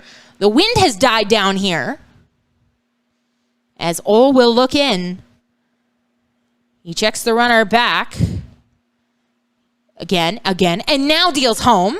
This one is swung on and popped up on the infield, moving in his Ole. He settles under it, and he will make the catch for out number 3. But not before Christian Lopez comes up. He doubles to right field and collects the RBI on the play. We head to the top of the 6th inning, Western Nebraska leading 8-2. Don't miss a minute of Horseheads action this summer. Can't make it to the ballpark? We've made it easy for you to stay up to date with everything Casper Horseheads. All home games as well as select road games are streamed live on our YouTube channel and are also available to listen to on our Mixlr channel. Make sure you're also following the Horseheads social media accounts on Facebook, Twitter, and Instagram to catch everything you need to know about your hometown baseball team. The Horseheads are still actively looking for host families in the Casper, Wyoming, and surrounding areas to host a variety of players and interns for the 2021 season. Host families play an integral part of our organization by providing players and interns a place to call home for the summer. Benefits of becoming a host family include season tickets for your household to all Horseheads home games, 25% off most Horseheads merchandise and concessions, and team-signed memorabilia. If you're interested in becoming a host family, give us a call at 307-441-1334 or email hostfamily@casperhorseheads.com.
Welcome back to Mike Lansing Field. The Western Nebraska Pioneers leading 8-2. However, it was an 8-0 ball game, so the Horseheads inching a bit closer here. As we play on at the top of the 6th inning, it'll be Dalton Frank, JT Walden, and Tyler Davis due up for the Pioneers. Frank to dig in here first against Kyle Fannin, who is on for his 2nd inning of relief. As here comes his first offering to Frank, it has him twisting out of the way for a ball. 1-0 now the count to Frank, who was 0 for 1 in the ball game. He has walked, he has struck out looking, and he's also been hit by a pitch. We have some Pioneers players who have come out and sat in the seats behind home plate. I'm not sure what that is about. Is that one will miss down low for a ball, 2-0. We haven't seen that this season. Oh, there it is. They got the radar gun. I had a feeling that was what it was going to be. As here comes the 2-0 pitch. This one, a big swing and a miss there, 2-1. Sometimes teams will have players who are on the bench or guys who are not pitching. They'll have them come out and sit behind home plate with the radar gun, see how fast the pitcher is throwing, and that is what they are doing here this evening. As the 2-1 offering from Fannin will come home. It's an off-speed pitch that misses upstairs. So now the count has run 3-1 on Frank. 2, 3, 4 men coming up for the Pioneers here against Fannin, who has thrown 16 pitches, 10 strikes, and 6 balls. As he looks to avoid walking the leadoff man here, the 3-1 pitch is swung on and fouled off, so the count will run full. 8 runs, 9 hits, 4 errors, and 5 men left on for the Pios. 2 runs, 3 hits, no errors, and 5 men left on for the Horseheads. Pioneers getting all 8 runs in the top of the first inning. The Horseheads getting 1 in the 4th and 1 in the 5th here. So they aren't rolling over. They're still battling. As here comes the pitch. This one is swung on and hit out into center field for a base hit. So the leadoff man is aboard for the Pioneers here in the top of the 6th inning. And it will be J.T. Walden coming to the plate. He is the DH. 1 for 3 with a single and a couple of flyouts. I was on the between innings. I was on the Horseheads Twitter account. And I was looking at we follow a lot of other teams in the league and other teams around the country to see what they're doing marketing-wise and on social media-wise. And I just happened to see the Burlington Sock Puppets. They're playing the Otterbots tonight. As this one is sent out into right field. Moving back on it is quick. He cannot make the play. And the runners will move up to second and third on it as a big double here by J.T. Walden. If the wind was still blowing out to right, no doubt that ball would have been out of here. So luckily for the Horseheads, Mother Nature cooperating a bit with them here. But nonetheless, J.T. Walden is aboard with the booming double out to right. And Frank is down to third on it. He will send up Tyler Davis, who was 0 for 2 with a hit by pitch, a fly out, and a ground out. Fannin and Springer will come together, a little meeting halfway between the plate and the mound. Talk about how they want to pitch to Davis in an 8-2 ball game. And the Burlington Sock Puppets tweet the score, cowards, and then they added the Otterbots. So they must be winning by quite a lot there. But that's brutal, man. I mean, I helped the Sock Puppets are playing the Otterbots, and they tweet the score, cowards. I like to get a little Twitter beef every now and again, but I like to keep it not that ruthless.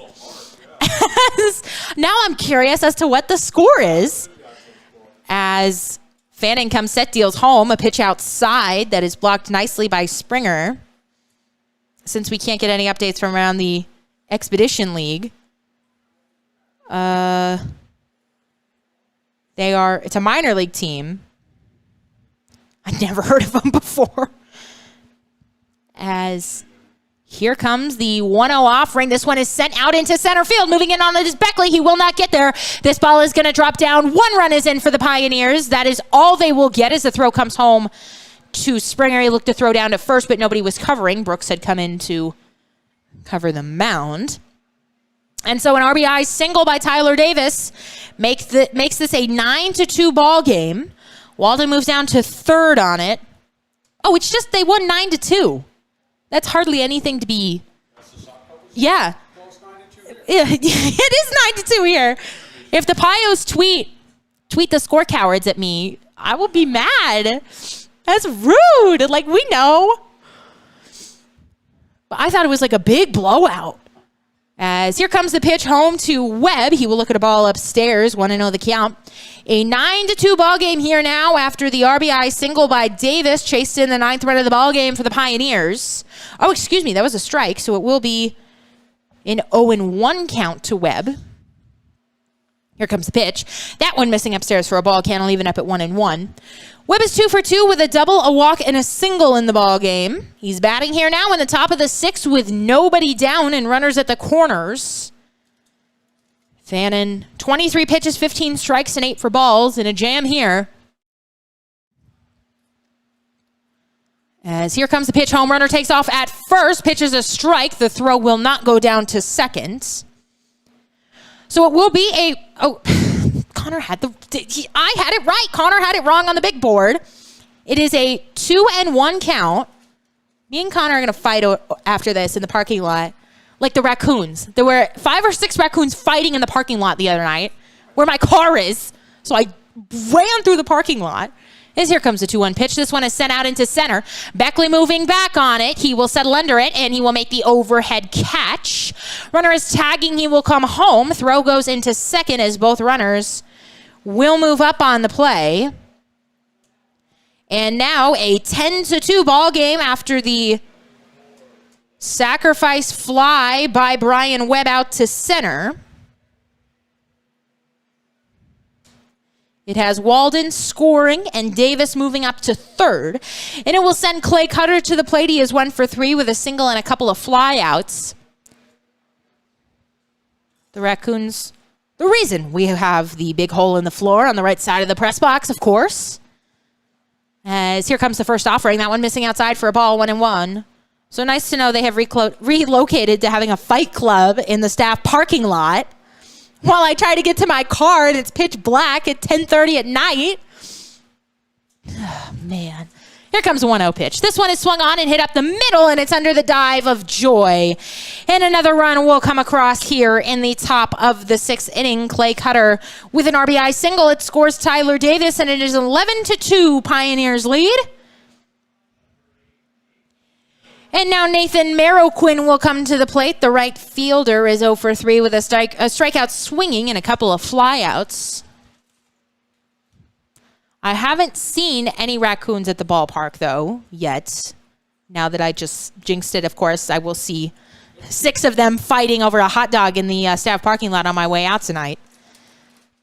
As here comes the first offering home to Marroquin. This one is skied out to center. Beckley moves under it. He's been busy tonight as he will record the out for out number 2 there. So 1 pitch, 1 out to Marroquin.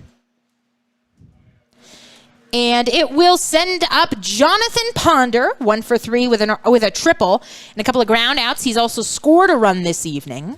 He bats now with 2 down here in the top of the 6th inning and a runner aboard at first. I did see one on my drive home the other night, and it stared and then ran into the,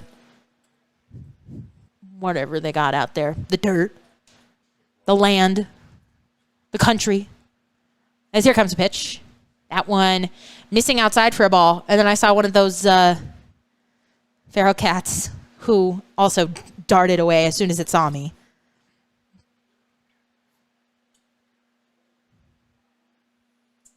As here comes the 1-0 offering home to Ponder.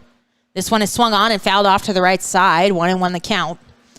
The Horseheads will take on the Pioneers here at home for the first time this season. 3 games set. And so the game tonight, 6:35 first pitch. The next 2 games will also be at 6:35.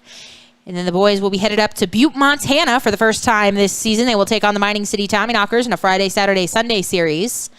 As here comes the pitch from Fannin. Well outside. It was a ball when it left his hand. And 2-1 now. The count will run. Cutter is aboard at first. 3 more runs in here for Western Nebraska in the top of the 6th inning. Charge to the reliever, Kyle Fannin. As here comes the 2-1 offering. Runner takes off. This one is sent out into right. Moving back on it is Quick. He's at the wall. And that one is gone. The second 2-run home run of the ball game for the Pioneers. Can't blame the wind on that one. Just an absolute shot out there to right. And the Pioneers lead this one now 13-2. More good 2-out hitting for Western Nebraska. So with that, the Pioneers have tied tonight the amount of home runs that the Horseheads have on the season. And both of them were hit by Brooks Browning. He got 2 home runs. He said, and that's it. So now a 13-2 ball game here. As Fannin looks to get out of the inning. 5 runs already in the top of the 6th. That one will miss upstairs to Kellen Rutz, who is 2 for 3 with a couple of singles and a ground out. We tweeted out the video of Brooks' home run, and it got 1,500 views on Twitter. He's got quite the following here. The big Brooks Browning town, as that one will catch the outside corner for a strike, 1-1. But yeah, there was one guy who didn't like my call. He was like, whoa, that call. And then there was one guy who said, awesome call. So, I went 1 for 2 on it. Not bad. As this one is sent out into left center, that ball will get down for a base hit. And aboard with another single is Kellen Rutz. Which one do you listen to? So he will reach. The guy who said you were a bad call or the guy who said good call? It's a toss-up right now. We need a bigger sample size. That's why we have to hit more home runs, so I have more home run calls, so we can get more listener feedback. Kind of a personality teller, too. Yep. One that affects you. Positive or the negative. As Eric Smelko will come to the plate, he was 2 for 3 with a walk. Not going well. Let's talk psych. A home run, a single, and a fly out. As here comes the pitch, that one will miss inside for a ball, 1-0. Smelko, a 2-run home run. That was back in the first inning. A chance for another one here as he bats with a man aboard. That is Rutz, who singled into left center moments ago. As here comes the pitch home. That one will find the outside corner for a strike. 1-1, the count evens up.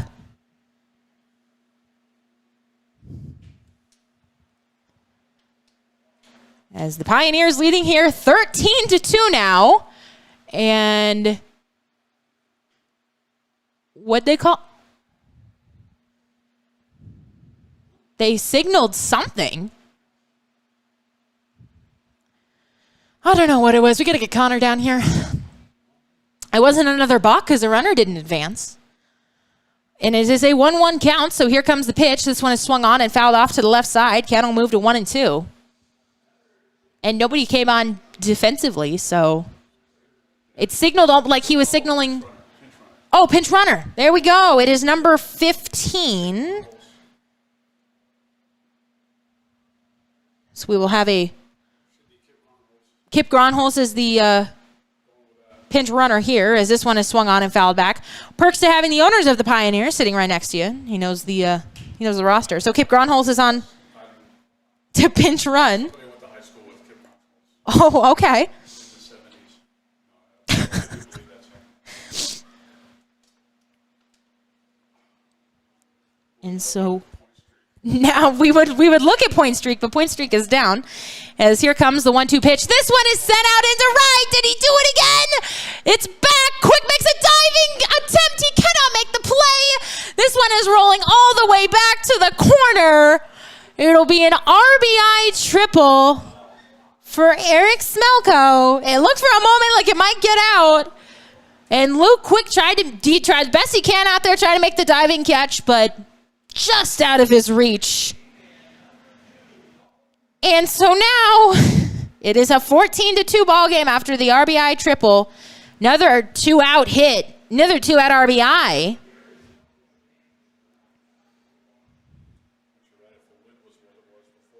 Exactly. So the Horseheads, they've been helped by the win for sure. As KP going to go out and talk with Fannin here. The batter due up is Dalton Frank, who is 1 for 2 with a walk, a strikeout looking. He's also been hit by a pitch and singled in the ball game. Well, the Pioneers have done all of their scoring tonight in big bunches. They put up 8 runs in the first and then 6 here in the 6th. They are not done yet. Still 2 down here in the top of the 6th inning. 14-2, Western Nebraska leading. 14 runs, 16 hits, 4 errors, and 5 men left on. Casper, 2 runs, 3 hits, no errors, and 5 men left on.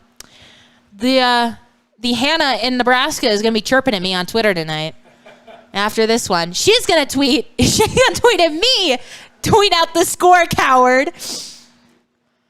14-2, Pioneers leading here. And they are not done yet. They've got another runner 90 feet away. As here comes the pitch from Fannin. This one is hit fouled on the left field line, 0-1. Then, that's part of being the broadcaster. You take the good with the bad. You get to call the wins and the big home runs, and you get to call the blowouts too. But you know what? Nothing's over in this league until it's over. They battled back so well on Sunday with that big home run by Brooks, and then they made it just a 2-run game. They brought the tying run to the plate in the 9th. As this one is shot foul once again, 0-2. So it's a blowout for now. But things could change drastically. They got to get Ole out of the game because he's been excellent. Absolutely. Every day I come to the ballpark, it's a winning attitude. It's like boys are going to get it done today. I'm excited to be here. Me and the Raccoons, we're going to have a good time. As here comes the 0-2 pitch, and that one will miss inside for a ball. 1-2 the count. It was exciting to get to call that win on Friday, though, here at home. Nice crowd. One of the bigger crowds that we have had this season. And the all-you-can-eat night, of course. That drew a big crowd as Fannin will step off here. 1-2 the count to Frank. Batting with a runner aboard at third here in the top of the sixth inning. 2 down, Western Nebraska 14, Casper 2. As here comes the pitch. This one is swung on and lashed foul. One of the coaches down there at third. We got 4 of them now, so it's hard to tell who's who. Ducking out of the way in the dugout there. Looks like we will have... Joe Schmidt is running down to the dugout, but he's not warming. Joe Schmidt is everywhere tonight. Every time I look up, Joe Schmidt's on the concourse. He's down the bullpen. He's on the field. We'll see where he ends up next as here comes the pitch. Swung on and missed by Frank. And finally, the inning will come to a close. Oh, he was the K-Man, so everybody gets half price beer. All 15 people who are here tonight. Bottom of the sixth inning, we head 14-2, Pioneers leading.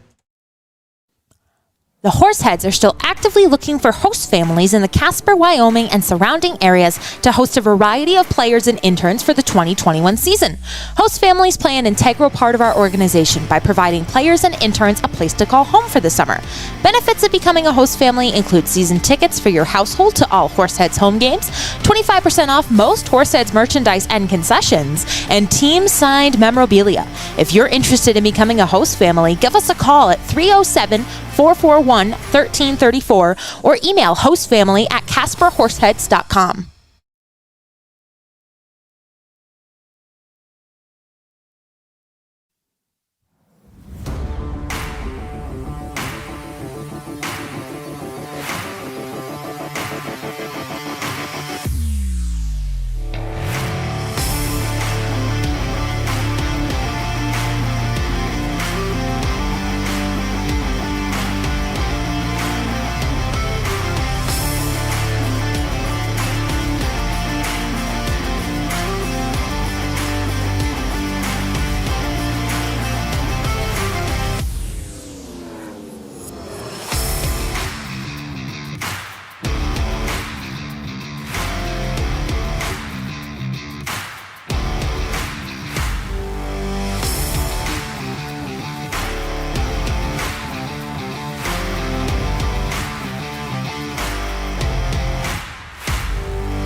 Preston Joy, Andrew Haight, and Zion Springer due up here in the bottom of the sixth inning for the Horseheads. They trail this one 14-2, but looking to get back into it. I'm optimistic. I'm excited tonight. I'm the cheerleader, I'm the hype man, and the broadcaster for the Horseheads this evening. As that one will miss outside for a ball, 1-0. We have 92 viewers on YouTube, so hello. Hope you are enjoying this broadcast. A lot of Pioneers fans, 95 now. A little different than the broadcast that Zach does, but I hope you enjoy it nonetheless. As this one is chopped right back to the pitcher. Oh, it'll be a foot race as he will do it himself. He okay? Looked like he might have rolled an ankle there, but he is all right. He chose not... tying his shoe. All right. He chose not to underhand to the first baseman, Webb, and instead a foot race to the bag, but wins it as Preston Joy will be out. I have listened to Zach a couple of times. Excellent broadcaster. Excellent broadcaster. Very professional. The two best in the league. Exactly. As here comes the first offering to Andrew Haight. He will ground this one foul. He is 0 for 2 on the evening with a fly out and a ground out of Monroe, Washington, which I haven't gotten to talk about because he has been out so quickly in his first 2 plate appearances. But just down the road from where I'm from, actually. just down the road, I say. It's like 40 minutes. It is on the west side. It is east Snohomish area. The Evergreen State Fairgrounds are there. They have a big fair every year, but last year. Exactly. Yeah. As here comes the pitch. That one is sent out to the left side, and it is a base hit for Andrew Haight, his first in the Horseheads uniform. It is, and so he will be aboard. They were in the, we were in the same league, but they were 4A and we were 3A.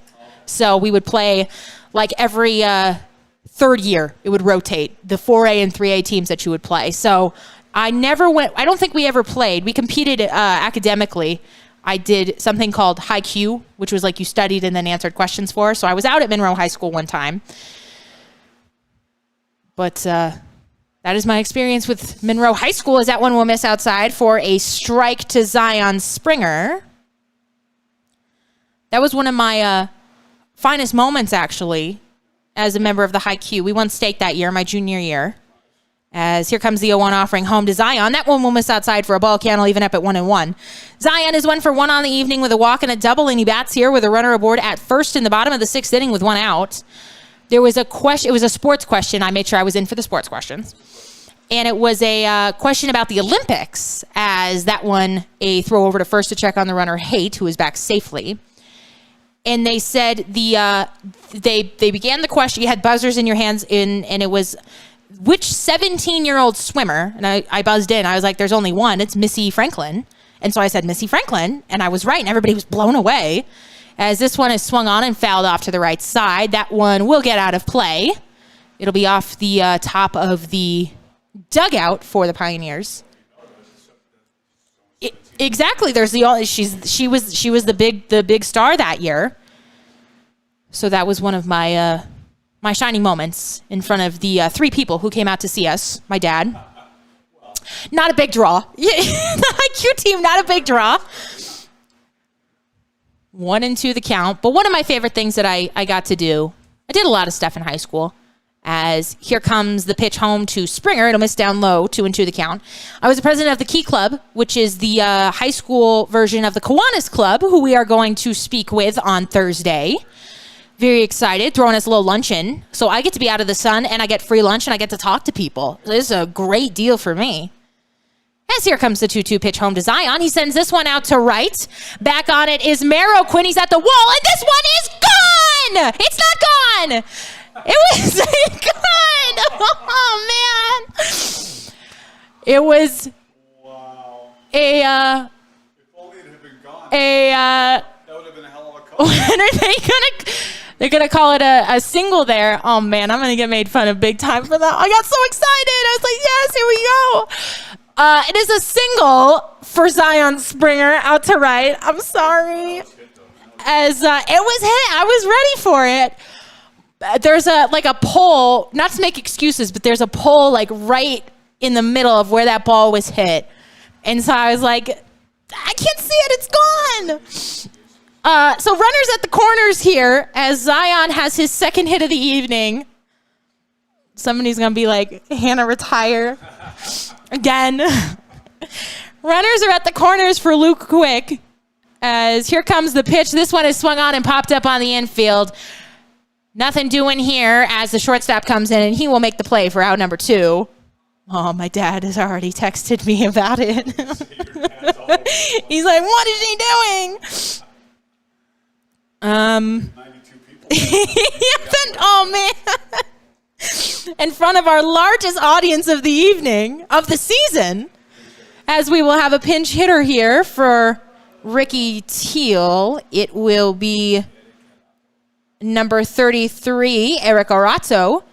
We saw him leading off in that Tommy Knocker series. Didn't get the start here tonight, but now coming up in a big spot. He's got runners at the corners with 2 down in the bottom of the 6th inning. Just my luck, that'll be the clip that Josh puts on Twitter. He's like, we need to get our broadcaster some glasses. Who wants to sponsor it? We get an eye care company in Canada to sponsor that, as the throw will go over to first to check on Zion. There we go. They're all over it. There you go. 14-2 Pioneers lead here in the bottom of the 6th inning. Runners are at the corners for Garato as he will swing at a pitch and not get it. I'm scared to look at the comments on YouTube now. But it was just the Saber Dogs fans who were really rude. The Tommy Knockers fans, very nice. A lot of folks who were like, oh, I'm here, checking in from Montana. Go Tommy Knockers. Like, all right. Here comes the pitch. This one is fouled back, but it won't hit us. 0-2 the count to Garato. What did it hit off of? Oh, man. But she, made the catch. She's unbothered by it. She's looking around for a kid to give it to. She gonna throw it down? Oh, she's trying to decide. It's an 0-2 count to Garato. She's talking to, I don't know. She's she's tossing it down. She's just gonna let it roll. Oh, and it's down in the stairwell. And one of the kids got it. His second of the night. He's having a good night. As here comes the 0-2 pitch to Garato. That one missing upstairs too tall. 1-2 the count. Oh, I just knocked the fan over. I'm on it tonight. The players that were sitting behind home plate are headed back to the dugout, so I guess they got their information that they needed. As here comes the pitch. That one is stroked out to second on a couple of hops. Rutz will fire low, but dug out there by Webb to retire the side. So the Horseheads do not score here. I thought they did briefly, but they do not.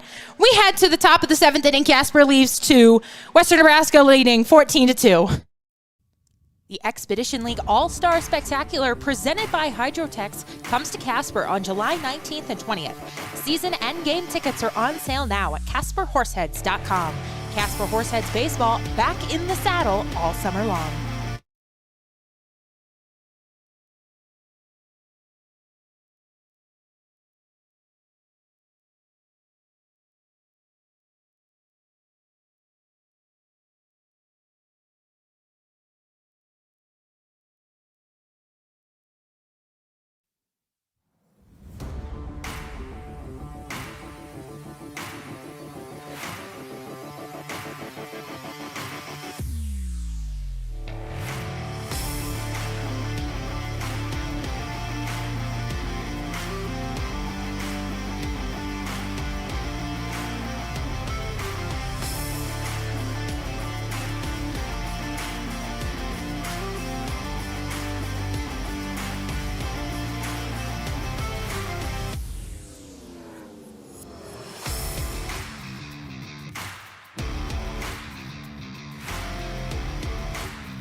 New pitcher for the Horseheads here in the top of the 7th inning. It is Kyler Halverson, who is celebrating his 21st birthday here tonight. So very exciting for him. The junior out of Dakota Wesleyan University is a two-way player. He attended Natroni County High School here in Casper. And he will deal to J.T. Walden first. Walden, Tyler Davis, and Brian Webb do up here in a 14-2 ball game. This one is slashed foul down the right field line. Count will run to 0-2 on Walden. He is 2 for 4 with a single, a fly out, another fly out, and a double in the ball game. In 15 appearances this season for Dakota Wesleyan, he is 0-2 with a save. He appeared in 15 2/3 innings, allowed 18 hits, 13 runs, 9 of them were earned. Walked 10, struck out 15, allowed 1 home run, and an ERA of 5.17. As this one is sent foul, once again 0-2. He's a transfer from Lake Region State College. On the hitting side of things, he hit .235 in 20 games this season for Dakota Wesleyan. And he is ahead in the count here now, 0-2. Facing off against J.T. Walden in a 14-2 ball game. We'll give you some score updates from around the league. The Big Sticks have already taken game 1 against Wheat City 3-0. They lead 4-2 in the bottom of the 4th of game 2. As here comes the 0-2 pitch. That one bounced up there. 1-2 now the count to Walden. The Tommyknockers trail the Spearfish 6-5, that game in the top of the 5th. The Sunfish lead the Trappers 11-9 in the top of the 9th. And the Moo still beating the Sodbusters 7-4, that game in the the bottom of the 8th, excuse me. Yep. As 1-2 the count, now home to Walden. Here comes the pitch by Halverson. It's on its way. This one is swung on and fouled off. Count will hold where it is. Walden at the plate here now. Out of Sacramento, California, 6'4", 205-pound redshirt freshman at Gonzaga. Not Gonzaga as he was announced. As here comes the 1-2 offering home to Walden. Off-speed pitch that misses upstairs. 2-2, the count will even up on him. He was a 3-sport athlete in high school at a Christian Brothers High School in Sacramento. He played football, soccer, and baseball. On the season for the Pios, he's hitting .322 in 17 games, 16 runs scored, 11 runs batted in, and 12 walks. As Halverson will deal the 2-2 offering home. This one is swung out, hit down to the second baseman Callahan, who gloves and fires over to Garato, who is in at first and covering. And that will be out number 1. Some defensive changes for you as well. Brooks Browning will move out to left, and Eric Garato, as we just said, will take over at first base for him. Garato coming on to pitch hit for Ricky Teal back in the bottom of the 6th. I don't know if we've seen Brooks in left this season. We've seen him in right. We've seen him at first. Maybe one game.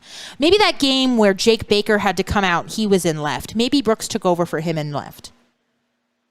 Really going to have to dig deep in the old mind bank for that one. As digging in now is Tyler Davis. He will bat here in the top of the 7th with 1 down. Ball gets away from the catcher Springer. And 1-0, the count will run on Davis. He is 1 for 3 in the game. He's been hit by a pitch. He flied out. He's grounded out. And he is also singled. Just about 8:45 here local time. Halverson looking to put up another 0 here in the top of the 7th. This one he badly misses with it, and it goes to the backstop, 2-0 the count. Pioneers getting 8 in the first, 6 in the 6th. 14 runs, 16 hits, 4 errors, and 6 men left on. Horseheads got 1 in the 4th and 1 in the 5th. 2 runs, 5 hits, no errors, and 7 men left on.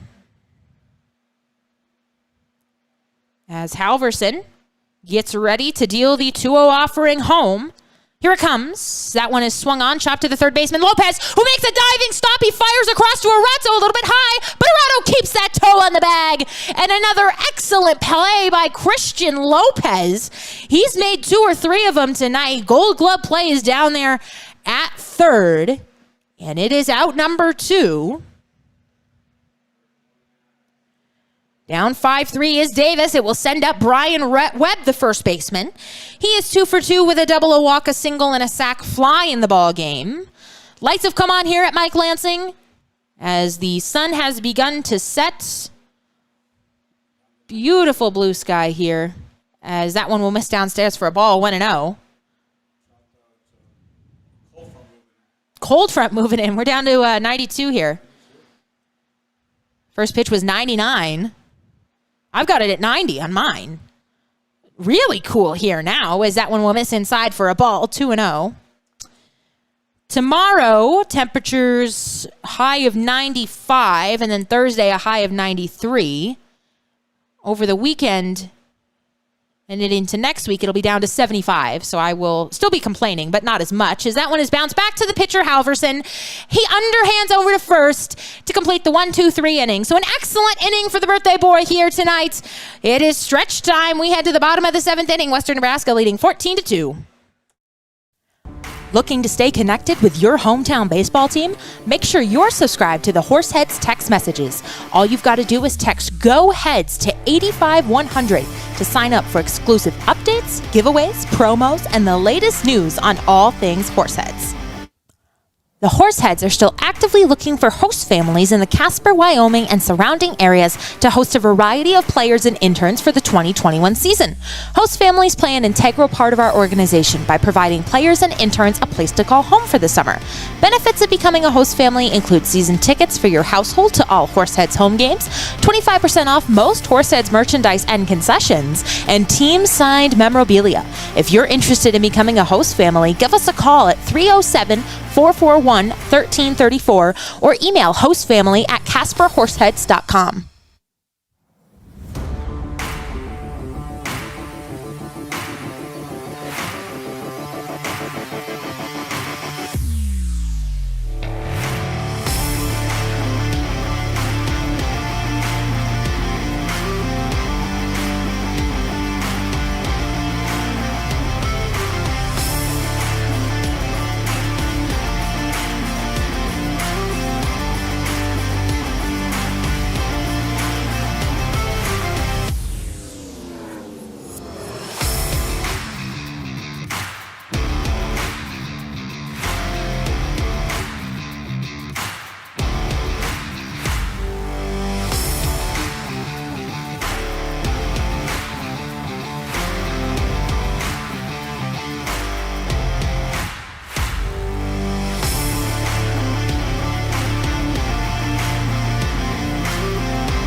Harris Beckley to dig in here, leading off for the Horseheads in the bottom of the 7th inning.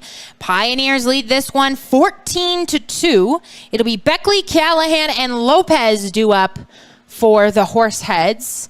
As Ole still out there, still going strong. He pitched 6 2/3 in his last appearance against the Horseheads, as that one will find the outside corner for a strike. So he has officially gone 6+ with that strike here.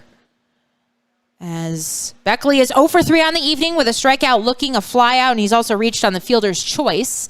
And another strike on the outside corner, 0-2.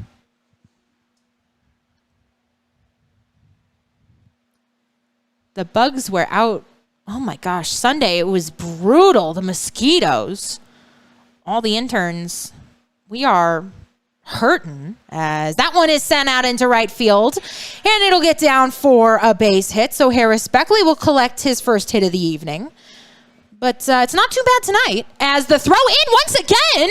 It is an errant throw, and it will have Beckley at third. What are they doing out there tonight? That is the second wildly errant throw that we have seen. The first was on the Brooks Browning single to left. Now this one, on the Beckley single to right, it's like the play is over, and then in comes this. He turned, and then the throw came in, and it's just wildly off into the dugout. And so that'll be the 5th error of the night for the Pioneers. And it allows Beckley to get down to third. As the pitch home to Callahan, a ball. And it'll be a 1-0 count to Callahan, who is 0 for 3. He is struck out swinging, reached on an error, and flied out. Here comes the pitch home. That one too tall for another ball. So now 2-0. Now the count to Ryan. Batting with Beckley aboard at third after Beckley singled and then took 2 on the error. As here comes the pitch. That one is fouled off to the left side, 2-1. 14-2. Western Nebraska still leading here, though. 14 runs, 16 hits, 5 errors, and 6 men left on for the Pioneers. 2 runs, 6 hits, no errors, and 7 men left on for Casper. As here comes the pitch. This one is swung on and fouled off to the left side. So the count will run even now, 2-2. They got 1-0 up on the big board. It is a 2-2 count to Callahan, who is looking to get the Horseheads on the board here in the bottom of the 7th. They've got a runner 90 feet away. Here comes the pitch. This one is swung on, sent out to the first baseman. This will get the run home. Callahan will be out on the RBI ground out, but it is now a 14-3 ball game.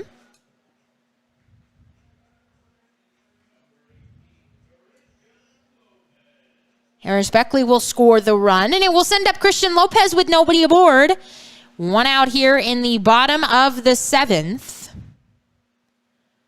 Browning, the man on deck, as here comes the pitch. That one will find the outside corner for a strike. 0-1, the count runs to Lopez.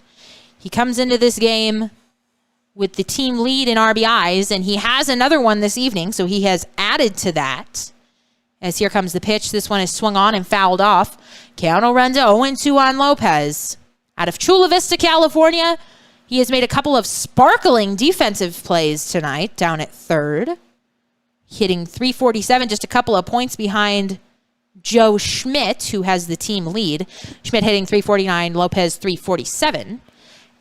As this one is sent up the middle for a base hit, and Lopez will be aboard here with 1 down on the single up the middle, and it will send Brooks Browning up to the plate. Browning is 0 for 2. He has reached on an error. He has flied out. He came into this inning in the 3rd as a defensive replacement. And he will dig in here now. Whenever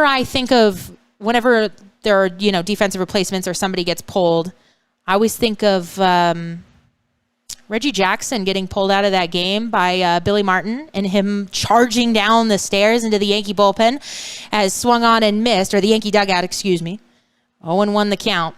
That was well before my time, but they play it so often on all of the replays because he was not hustling out there and right or something. They'd been fighting, as everybody did with Billy Martin, as that one will get away from the catcher, but no advance by Lopez. 1-1. I'm a big baseball history fan, so I had watched a documentary on Billy Martin, and I had not realized that he had been fired and rehired 5 times by Steinbrenner. Absolutely insane as a 1-1 count here. But, oh, man, what a wild ride. As here comes the 1-1 offering. That one will miss. Oh, catch the outside corner there. Brooks doesn't like it. Looked a bit too far outside, but it is a strike, 1-2. But yeah, Reggie just came in, firing down those dugout steps right in the face. They had to be separated.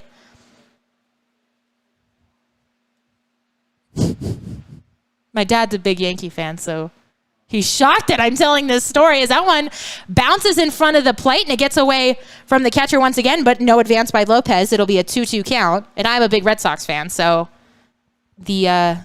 growing up in my house, it was Red Sox-Yankee series. It was like Hannah was upstairs, and Dad and Zach, my brother, Yankee fan, were downstairs. They had their TV. As here comes a 2-2 offering. Big swing and a miss there by Brooks Browning, and he is down swinging. It will send up the shortstop, Preston Joy, now with 2 down here in the bottom of the 7th inning. Joy is 0 for 3 in the game. He has struck out looking, and he's grounded out twice to the right side. As he is batting here now with a runner aboard at first. We're going to have a meeting on the mound. As there is action. Looks like this might be the night for Ole. He's gone 6 2/3, which is what he did in his last appearance, which was against Casper. He's going to try and talk his way back into this one, and he will do it. He wants to stay out there. They interviewed him after the game last time, and he was like, I really wanted to stay in there. I really wanted to go 7. And so he has done it here. You know who's the best at that in the pros is Max Scherzer. He's absolutely crazy. He will start yelling. The manager will come out. He'll be at the first base line, and he's yelling at him. He's like, no, I'm not coming out. I'm not coming out. Go back. Max Scherzer for the Nationals. He's like, absolutely not. I'm staying in this game. And, he's Max Scherzer, so here comes the pitch. That one will miss outside for a ball. I think it's Dave Martinez still managing that team. He's like, all right, stay out there, I guess. Guess I'm going back to the dugout. A 1-0 count here to Joy, batting with a runner aboard at first in a 14-3 ball game. As here comes the pitch. That one will find the inside corner for a strike. The strike zone is certainly widened up here in the inning. Couple of borderline pitches going in favor of Ole, who is at 93 pitches, 66 strikes, 27 balls. He checks the runner back at first. Nobody covering over at first. As here comes the pitch home. This one is swung on, hit out into center field, but Smelko is there, and in a couple of steps over to left, he will make the catch. So the Horseheads strand one. They do get another run. It was unearned, as that is likely the night for Carson Ole, who goes 7 excellent innings here in Casper. He departs with the lead, 14-3. We head to the top of the 8th, Western Nebraska leading. The Expedition League All-Star Spectacular presented by Hydrotex comes to Casper on July 19th and 20th. Season and game tickets are on sale now at CasperHorseheads.com. Casper Horseheads Baseball back in the saddle all summer long.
Welcome back to the ball game. New pitcher is Owen Vantillo for the Casper Horseheads. He takes over here in the top of the 8th inning in a 14-3 ball game. Western Nebraska leading here as Vantillo gets ready to deal home to Clay Cutter, who is due up first for the Pioneers in the inning.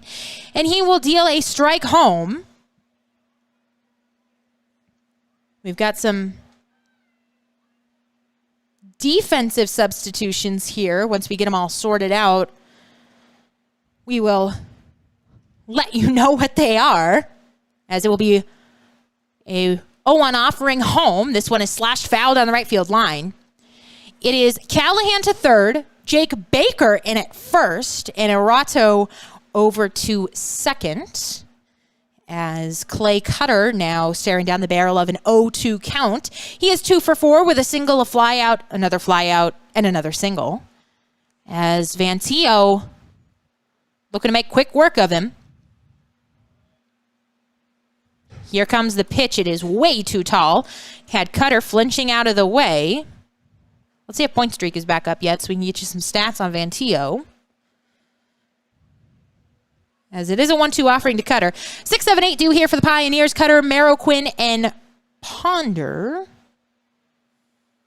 As here comes the pitch. This one is chopped to foul. So the count will hold at 1-2. Vantillo out of Western Nebraska Community College, 6'4", 200-pound righty. Out of Antwerp, Belgium. He's a freshman this year at Western Nebraska. In Gering. Beautiful Gering. Here comes the 1-2 offering. Just great. This one is sent out into center, but moving back under it is Beckley, and he will make the catch for out number 1. We will get you the line on the birthday boy, Halverson, who went just an inning of work. Halverson, 1 inning of work. He faced 3 men. He did not allow a run, didn't strike anybody out, didn't allow a hit, and didn't allow a walk. So a pretty easy line there for Kyler Halverson. In 17 games for Western Nebraska this past season. Oh, they're the Cougars. He was 0-3. He had 7 saves and 22 1/3 innings of work. Pitched to a 4.85 ERA and struck out 29. This one goes over Springer, who had come out of his crouch. But it is a 1-0 count. That's the same as Washington State, the Cougars. But we are crimson and gray. We are not gold and blue. But that was my high school's colors. That was Arlington High School, the Eagles, gold and blue. Right over by Monroe High School. The Bearcats, who are orange and black, I believe. Exactly. As here comes the pitch home. That one will also miss upstairs, 2-0. 1 out here in the top of the 8th inning. Western Nebraska leading 14-3. As it is Nathan Marroquin at the plate, 0 for 4 on the evening with a strikeout swinging and 3 flyouts. But he's ahead in the count here, 2-0. Here comes the pitch. This one missing well outside, a ball out of his hand, 3-0. Now the count to Marroquin. He is out of Tulare, California, 5'10", 170-pound freshman at Fresno State. Aaron Judge's alma mater. As here comes the 3-0 offering. That one, it's a ball on the outside corner. So on 4 pitches, Marroquin will take the walk-on down to first. And Jonathan Ponder will come to the plate. The left fielder is 2 for 4 with a triple, a couple of ground outs, and then a 2-run home run. He has scored 2 runs tonight, 1 on that home run, and then 1 after he was singled in by Kellen Rutz back in the first. 8 runs in the first for Western Nebraska, then 6 in the 6th for 14. Horseheads 1 in the 4th, 1 in the 5th, and 1 in the 7th. Ponder out of Lawrenceville, Georgia. 6 foot, 175-pound sophomore at Georgia State. As Derek is back out on the concourse, he's still working hard. As here comes the pitch from Vantillo. It's going to hit him right in the backside. So, there will be men aboard at first and second here with 1 down in the top of the 8th inning. And it will send up Kellen Rutz, who is 3 for 4 with 3 singles and a ground out. It's not Rutz. We have a pinch hit. It is Gronholz. That's right, because Gronholz came on to pinch run for him. So it is Gronholz to come out. He will get his first at-bat of the evening. And he comes with 1 down in the top of the 8th and runners aboard at first and second.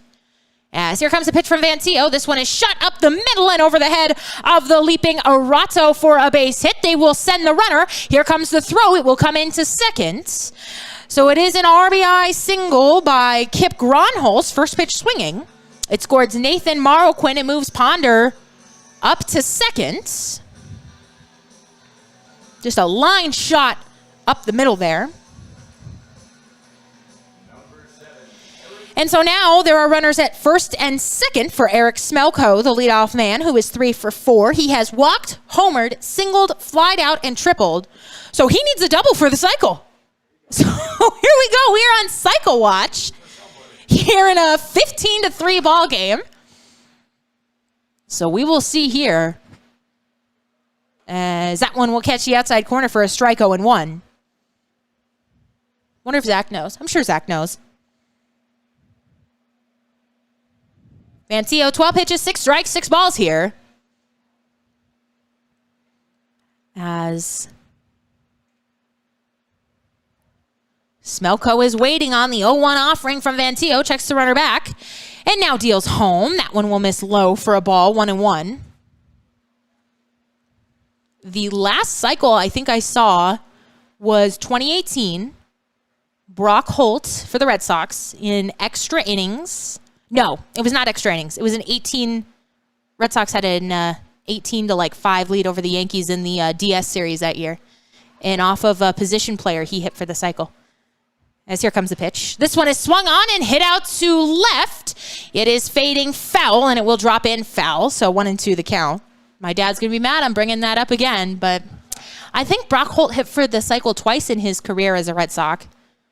Which is, it's one of those like very niche things and really doesn't mean anything in terms of like the score, but it's a fun thing. Well, if he gets a double. If he gets a double, we will have it here, and he'll score a run or two. So it would be a big double.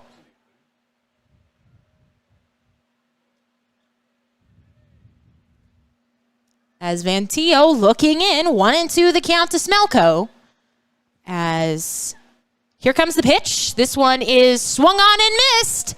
So Smelko will not hit for the cycle tonight unless the Pioneers score a bunch of more runs and he comes to the plate again.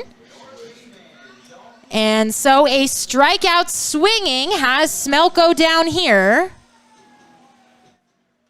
And Dalton Frank will come to the plate. He is 1 for 3 with a walk, a strikeout looking. He's been hit by a pitch. He has singled, and he has struck out swinging. And he comes to the plate with Ponder at second. Gronholz at first. 2 down here in the top of the 8th inning. 1 run already in for Western Nebraska. Vantio trying to strand a couple of more base runners for the Pioneers. They've left 6 tonight. As the pitch will miss upstairs for a ball. 1-0. I actually, when we were in Gehring, I didn't have my car, and there's really nothing like by the hotel. And so I just kind of wandered up past the Target, and I ended up at the community college. And it's lovely, very nice campus. And I found my way to the library, as one does, and I just sat and I did some work. As here comes the pitch. That one, a strike on the inside corner, 1-1. So I have been on the Western Nebraska campus. 1 strike on the K-Man. And they're still, this is the last inning they're serving beer too. So, and he's already struck out once tonight. So here we go, 1-1. Chance for Vantio to make this crowd happy. As he waits, sets, and now delivers. That one on the inside corner for a strike. 1-2 the count now. Looking for the strikeout.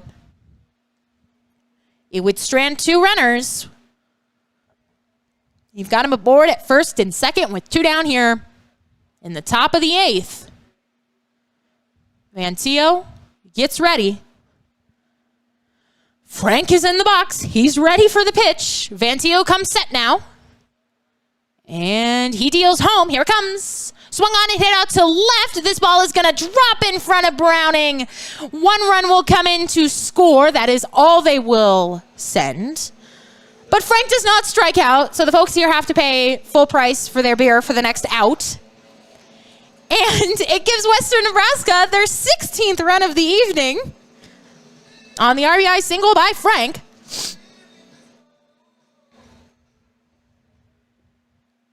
And it will send up J.T. Walden. Oh. It is Caden Edwards who is pinch hitting for J.T. Walden, so we will make that adjustment here. So Caden Edwards comes in to pinch hit here in the top of the ninth inning with 2 down and runners aboard at first and second. Vantillo, 19 pitches, 11 strikes, 8 balls, 2 runs in here. As here comes the pitch. Big swing and a miss there. 0-1 now the count. 9:15 here local time. As we play in the top of the 8th inning in a 16-3 ball game.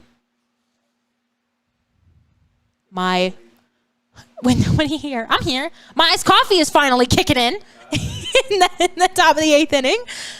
As here comes the pitch. That one will miss upstairs for a ball. I was falling asleep like 5 o'clock. I was worried. But it's doing its job right now. You're falling asleep? You can't fall asleep. You got to update the count. You got to keep it updated for our 84 folks watching. 1-1 the count. Here it comes. That one missing well outside. A nice stop by Springer, who had to come out of his crouch to catch that.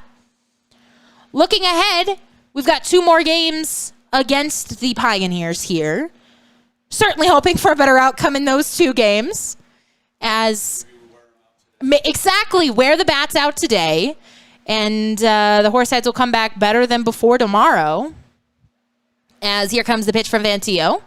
That one right down the heart of the plate for a strike. So 2-2 now the count to Edwards. 2 down here in the top of the 8th inning. Wednesday and Thursday games, those will both be at 6:35. And then the Horseheads will go on the road to take on the Mining City Tommyknockers up in Butte. About a 7-hour drive here from Casper.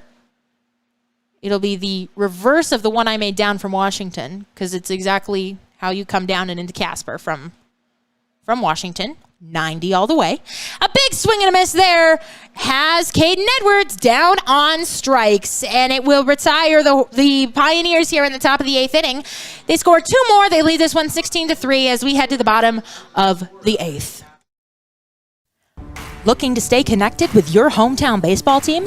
Make sure you're subscribed to the Horseheads text messages. All you've got to do is text Go Heads to 85100 to sign up for exclusive updates, giveaways, promos, and the latest news on all things Horseheads.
We have a new pitcher here for the Pioneers. It is Ryan Reynolds.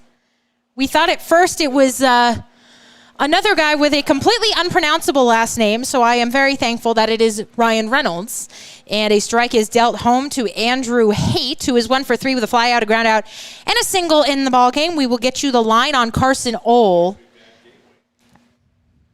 As here comes the 0-1 offering from Reynolds, shot right back up the middle, and it is into center field for a base hit. So that is how the bottom of the 8th inning starts off here with a base hit by Haight, his second of the night. Ohl went 7 innings. He gave up 3 runs. 2 of them were earned. He struck out 4, gave up 7 hits, but he scattered them. 1 walk, didn't hit anybody. And that is the line on Ohl, and he is in line for another victory against Casper. He's 1-1 on the season against Casper. He took the loss on opening nights. As here comes the pitch. Big swing and a miss there by Zion. As Springer, 2 for 2 with a walk, a double, and a single, so he's had a good night at the plate. That double broke up the no-hitter back in the 4th inning. Well, I mean, officially. Everybody knows we really broke it up. As here comes the pitch. Another big swing and a miss at a fastball upstairs. And it'll be an 0-2 count on Springer. Our PA had announced the other guy, and he butchered his last name. But to be fair, so would I. It was like TJELMAND. As that one will miss upstairs for a ball, 1-2. And then I had to go over and tell him, no, it's actually Ryan Reynolds, so you didn't need to butcher that guy's last name, wherever he may be. But that, that's all a part of it. You got to find out the pronunciation on those guys. As here comes the pitch. This one is sent out to the second baseman softly. He checks second, but now we'll fire over to first to retire Springer on the fielder's choice. Haight is down to second on it, and we'll send up Luke Quick here with 1 down in the bottom of the 8th inning.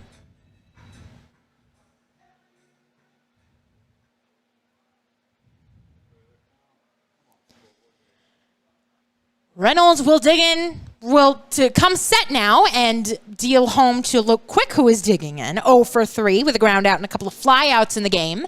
He will take ball 1 outside, and he bats here with 1 down in the bottom of the 8th inning and a man in scoring position in a 16-3 ball game. As here comes the pitch. That one will catch the top of the strike zone, 1-1.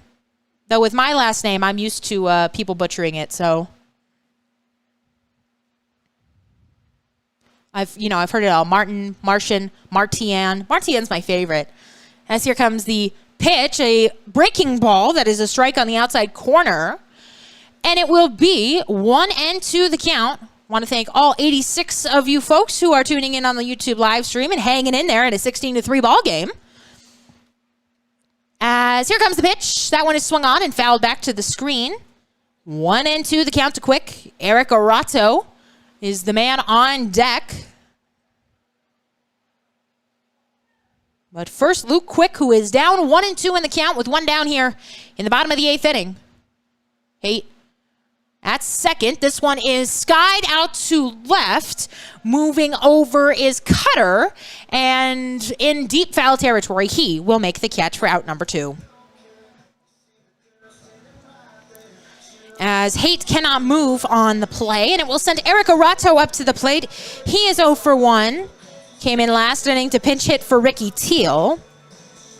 And now he is batting with a runner aboard at second and 2 down here in the bottom of the 8th inning. 16-3, Western Nebraska leads. They got 8 in the first, 6 in the 6th, and then 2 in the 8th. Casper, 1 in the 4th, 1 in the 5th, and 1 in the 7th. The starter, Carson Ohl, very tough tonight, allowing just 2 earned runs in 7 innings of work. As that one will catch the outside corner for a strike, 0-1. The crowd has... we got some people in the ballpark. We'll just say that. As here comes the pitch. Missing outside for a ball, 1-1. Tomorrow night, Western Wednesday, I was like, I'm going to go get, cowboy boots and a cowboy hat. And then I realized how expensive it was. And I was like, never mind. Here comes a pitch. Guard ball that misses upstairs for a ball, 2-1. And then Thirsty Thursday, on Thursday, 2-for-1s for everyone. It's also ladies' night, so it's like 2-for-1 for ladies, but then it's 2-for-1 for everyone. So I was like, we got to come up with something for ladies if we're going to call it ladies' night. Like, they got to have something special. So I'll think about it. As here comes the pitch inside for a ball. 3-1, the count to Garato. Get 2-for-1 hot dogs on Tuesday. 3-1, the count to Garato. As here comes pitch. This one is swung on and hit out into center field. Moving in is Smelko. And this ball is going to get down in front of him. It'll drop for a base hit. And a run will come around to score on the RBI single by Garato. It looked like Smelko kind of pulled up on that. Like he had a play on it. And then he just let that one drop. But regardless, Andrew Haight comes around to score the fourth run of the ballgame for Casper. And Garato will be aboard at first with the 2-out RBI single. And it will send Harris Beckley to the plate as the lineup turns over once more. He is 1-for-4 with a strikeout, looking a fly out. He's reached on a fielder's choice, and he's also singled. And he bats here with a man aboard at first and 2 down here in the bottom of the 8th. As here comes the pitch. This one will miss upstairs for a ball. Count will run to 1-0. 16 runs, 18 hits, 5 errors, and 8 men left on for Western Nebraska. 4 runs, 9 hits, no errors, and 8 men left on for Casper. As here comes the pitch. That one will find the top of the zone. 1-1, the count evens up on Beckley. The Pioneers taking 2 out of 3 from the Sodbusters and Hastings before they had the off day yesterday, and then come to Casper for 3. And then they will be back home taking on Hastings after they wrap up here. As that one misses outside for another ball, 2-1. Reynolds kind of living on that outside corner right now, especially to Beckley. Everything has been away from him. We will welcome the Spuds to town for the first time next week. As, once again, a pitch on the outside corner. This one is for a strike. Oh, we got a big critter up here. Chris, when there's a bee or a fly or anything, he jumps out of his seat. Oh, I was like, what is wrong? As here comes the 2-2 pitch. That one misses well upstairs for a ball. Full count now to Beckley. Oh, yeah. No, when we have when we had Ava up here, there was a fly on the window, petrified. She would not move. I'm like, I can't reach it. It can't hurt you. Full count pitch. Runner takes off, check swing, and it's fouled off the bat. So Garato will have to go back. Reynolds, 22 pitches, 14 strikes, 8 for balls. Pitching here in the bottom of the 8th inning with 2 down.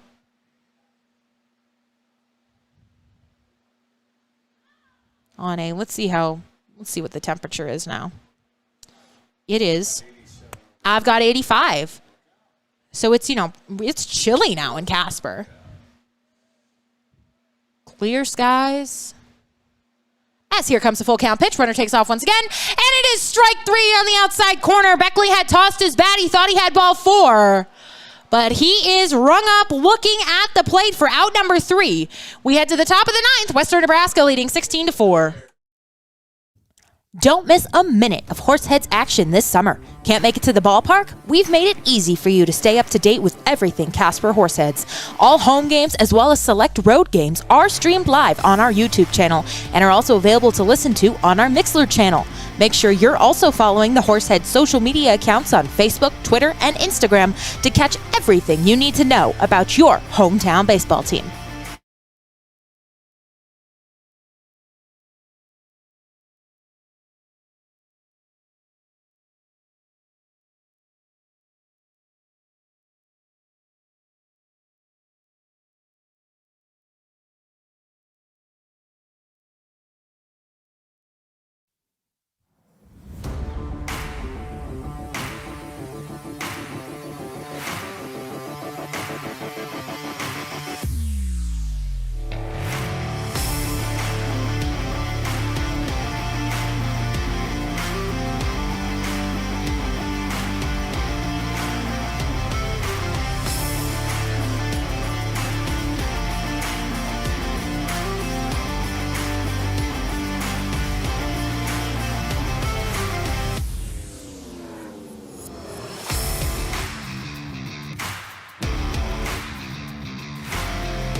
We have a new pitcher here for the Horseheads in the top of the ninth, and it is a position player. It is Landon Boyd, the catcher, the freshman at the University of Oklahoma. He comes in to pitch in a 16-4 ball game here in the top of the ninth inning. He will face the 4-5-6 men for the Pioneers as he will deal high for a ball. 1-0 the count. Oh, you know what? He did some pitching in high school. He's listed as a catcher third baseman, but it says he's also a right-handed pitcher, so as that one will miss upstairs already, 2-0. The only other time we saw a position player pitching was Ricky Teal in that Sabre Dogs blowout, and that was painful, as it usually is when you get a position player on the mound. As here comes the pitch. This one is fouled off to the right side, and it'll be 2-1 the count to Davis, who is 1 for 4 with a hit by pitch, a fly out, a ground out, a single, and another ground out. It is always a blast watching with you. Thank you very much. I do my best up here. I try to make it, entertaining, something that I would want to listen to. And we try to make you laugh along the way as well, as here comes a 2-1 pitch. This one is fouled on left field line. And, as a Horsehead fan, kind of hard to laugh in a 16-4 ball game, but we try our best.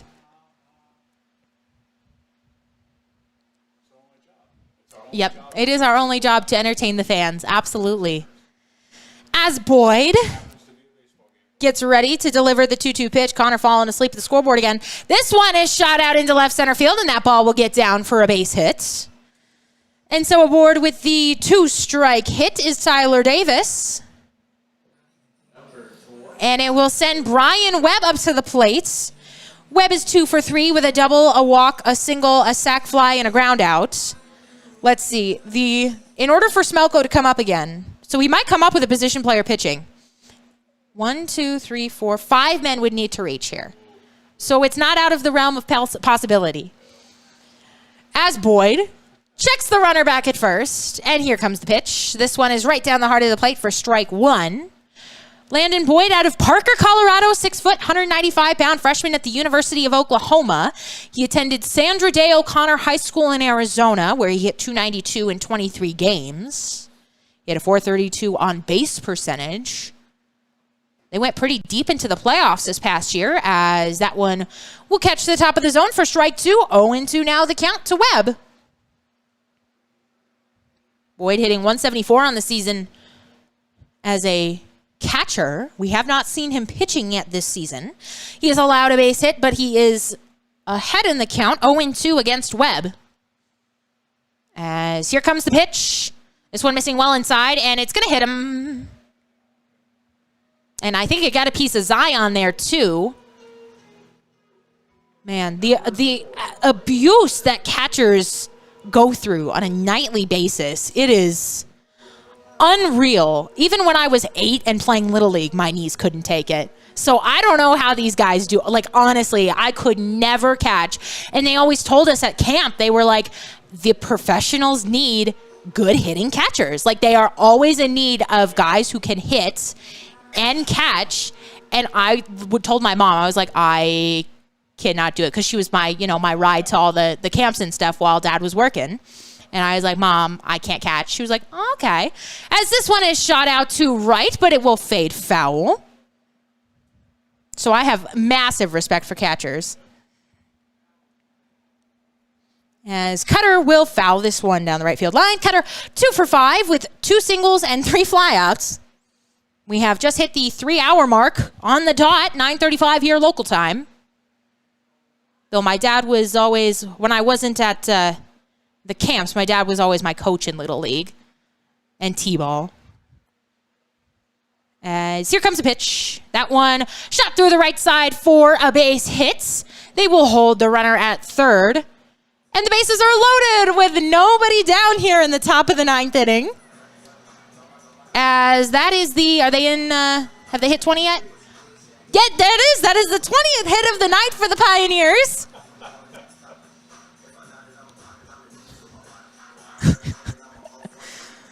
Uh, 16 runs on 20 hits, 5 errors, 8 men left on for Western Nebraska. The odds are looking more and more like Smelko might get another base hit or might get another attempt at the double in this one. As Nathan Marroquin will dig in, it is a check swing. He did not go around. Pitch was high, so it'll be a 1-0 count. Davis at third, Webb at second, Cutter at first. As Boyd deals home. That one will miss downstairs for a ball. Marroquin is 0 for 4. He has struck out swinging. He's flied out 3 times, and he has also walked in the ball game. As Boyd on to pitch here in the top of the 9th inning. Is that one a generous call there? A strike high and outside. But it's a 16-4 ball game, so if it's close, it's a strike. 2-1 the count to Nathan Marroquin. Here comes the pitch. Big swing and a miss at a fastball upstairs. And Boyd's got him down 2-2. Boyd, 14 pitches, 9 strikes, 5 balls. We got him tomorrow night. Absolutely. We're wearing the bats out here. Save the pitching. Go get him tomorrow night. As here comes the pitch. It's up and inside. Yeah, full count here.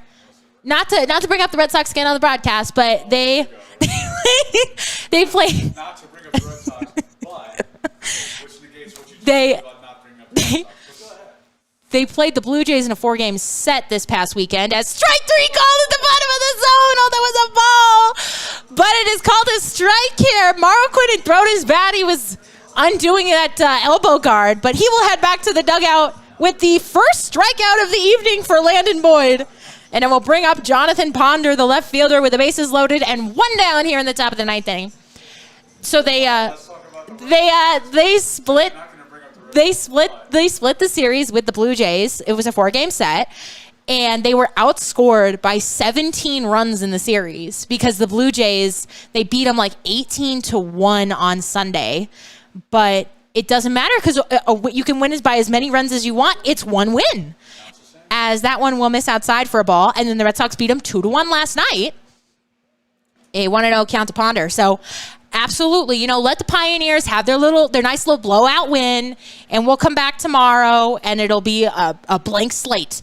As this one is bounced foul down the third base line, so the count will run even at 1-1.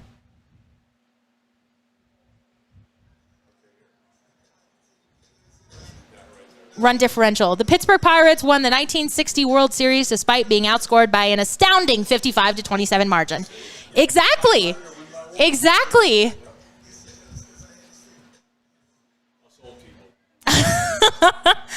No, my mom was born in 61, so.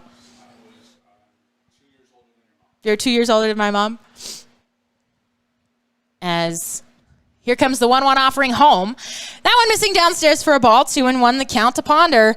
He is 2 for 4, a triple, 2 groundouts, a home run, and he's also been hit by a pitch. The Pioneers have hit 2 tonight. Home runs, that is. As here comes 2-1 pitch. This one is sent out to left. Moving in on it is Browning. The runner will tag. The throw comes into third. And Ponder with the sacrifice fly, so give him the RBI on that one. But there is also 2 down here now. Tyler Davis coming home to score on it, and everybody else was held up. And Kip Gronholz will come up for the second time this evening. He's 1 for 1 with a single. So if he reaches, Eric Smelko will come to the plate with a chance to hit for the cycle again. We thought we weren't going to see it, but it's a 17-4 ball game. So everybody just keeps on hitting. The Horseheads, they do have 4 runs on 9 hits this evening. They have left 9 men. As here comes Gronholz. He's digging in. This one is fouled back to us. 0-1 the count. Boy, 21 pitches, 13 strikes, 8 for balls. Somebody sent us a heart. Aw, thank you, Kathleen. We're sending a heart right back. She also said, go Zion. Go Zion, absolutely. It's good to see him back behind the plate. As here comes a pitch from Boyd. That one, a strike on the outside corner. Dropped by Springer, but called a strike. And it will be an 0-2 count. I'm kind of hoping for Gronholz to reach here so we can see Smelko come up to the plate and try to hit for the cycle. As bad to say as the Horseheads broadcaster, but, baseball fan first. You know what? No, it is the runs don't count, just the double. As here comes the 0-2 offering from Boyd. This one is chopped up the middle to the shortstop, Joy. He will go the short way and underhand to Garato. So that ends the inning. One batter short of Eric Smelko, but it's okay. We will head to the bottom of the 9th inning. Get your rally caps on. Yes, you. I'm talking to you. 17-4. It is going to be a massive rally by the Horseheads in the bottom of the 9th inning. Here we go. Don't miss a minute of Horseheads action this summer. Can't make it to the ballpark? We've made it easy for you to stay up to date with everything Casper Horseheads. All home games as well as select road games are streamed live on our YouTube channel and are also available to listen to on our Mixlr channel. Make sure you're also following the Horseheads social media accounts on Facebook, Twitter, and Instagram to catch everything you need to know about your hometown baseball team.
Welcome back. Bottom of the 9th inning here at Mike Lansing Field.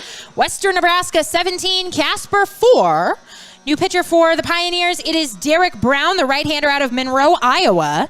6'4", 230-pound sophomore at Iowa Western. He is 1-1 on the season for the Pios. With an ERA of 25.20, he has pitched in 4 games. As we will have a pinch hitter here for Ryan Callahan. It will be... We will find out who it is.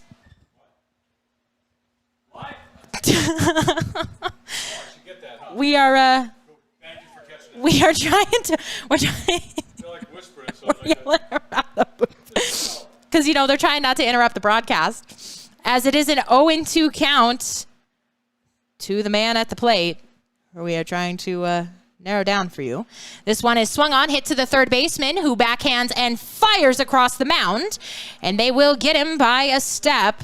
Wow, this is so unprofessional of us. If only my website was working properly. It was Euling, the new kid who just got picked up. So that was his first plate appearance, and I messed it up because I didn't know who it was. Oh, because he's wearing JSIC. He was wearing a different number than I had him in the book originally. Well, he grounds out on an 0-2 pitch. I'm sorry to the Eulings. They've been so nice. They've been liking all our tweets and everything. I messed it up. I'm sorry. I'll do better next time. As here comes the pitch. This one is fouled back by Baker. Oh, man. That's what point streak, man. Everybody's wearing a different number. They gotta pick a number and stick to it all season. What did he have? He had 3 is what I had in the book. As that one is swung on and fouled back. Count will run 0-2 on Baker. This is his first plate appearance.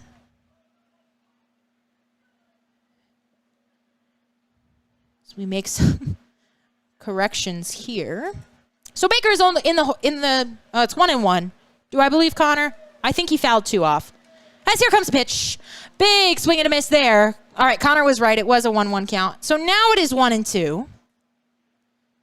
Baker in at first this evening. He came on as a defensive replacement. So getting his first bat here in the bottom of the 9th. Here comes a 1-2 pitch. That one will catch the outside corner for strike 3. So Jake Baker will go down looking, and it will send Brooks Browning up to the plate, maybe if they don't have a pinch hitter for him. It is Brooks Browning. So he is the last hope here for the Horseheads in the bottom of the 9th inning, 17-4 ball game. Browning is 0 for 3. He has reached on an error. He has flied out, and he has struck out swinging. Jacek, thank you. Thank you to Didi. Very sorry. We will atone for that. And I will make his next at bat a perfect call. Just a perfect call for him. As that one will miss 1-0 the count.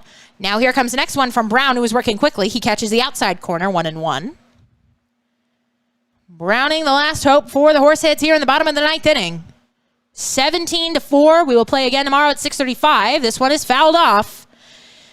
And so now, Horseheads are down to their last strike. One of the guys said that Brooks was second in the league in strikeouts. And I want to know who has struck out more, so we'll have to look at that. As here comes the pitch. This one's set into right, and that ball is going to be foul. But he has the only 2 home runs on the team, so...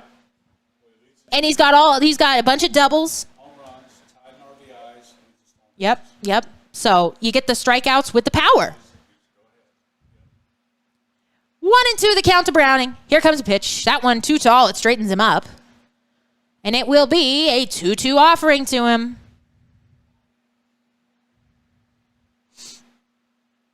If anybody reaches, Preston Joy. Preston Joy is man on deck.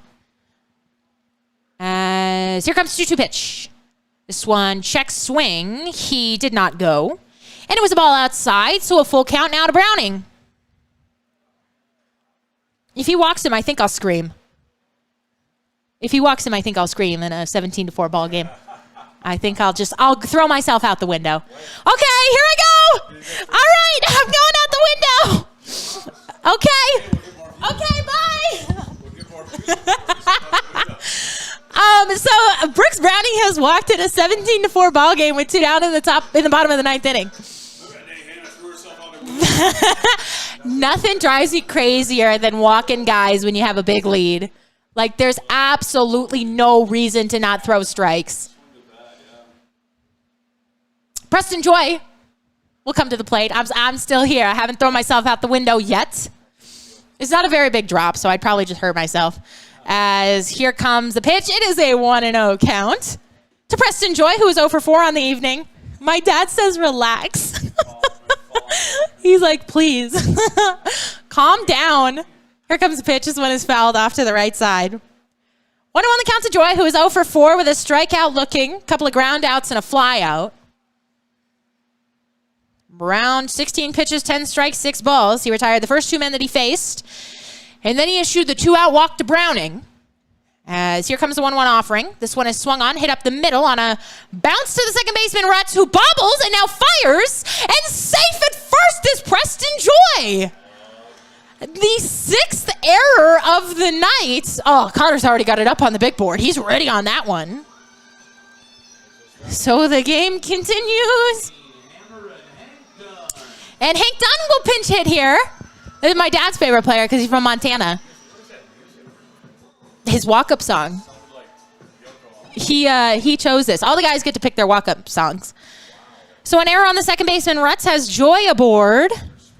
And Browning will go down to second on the error.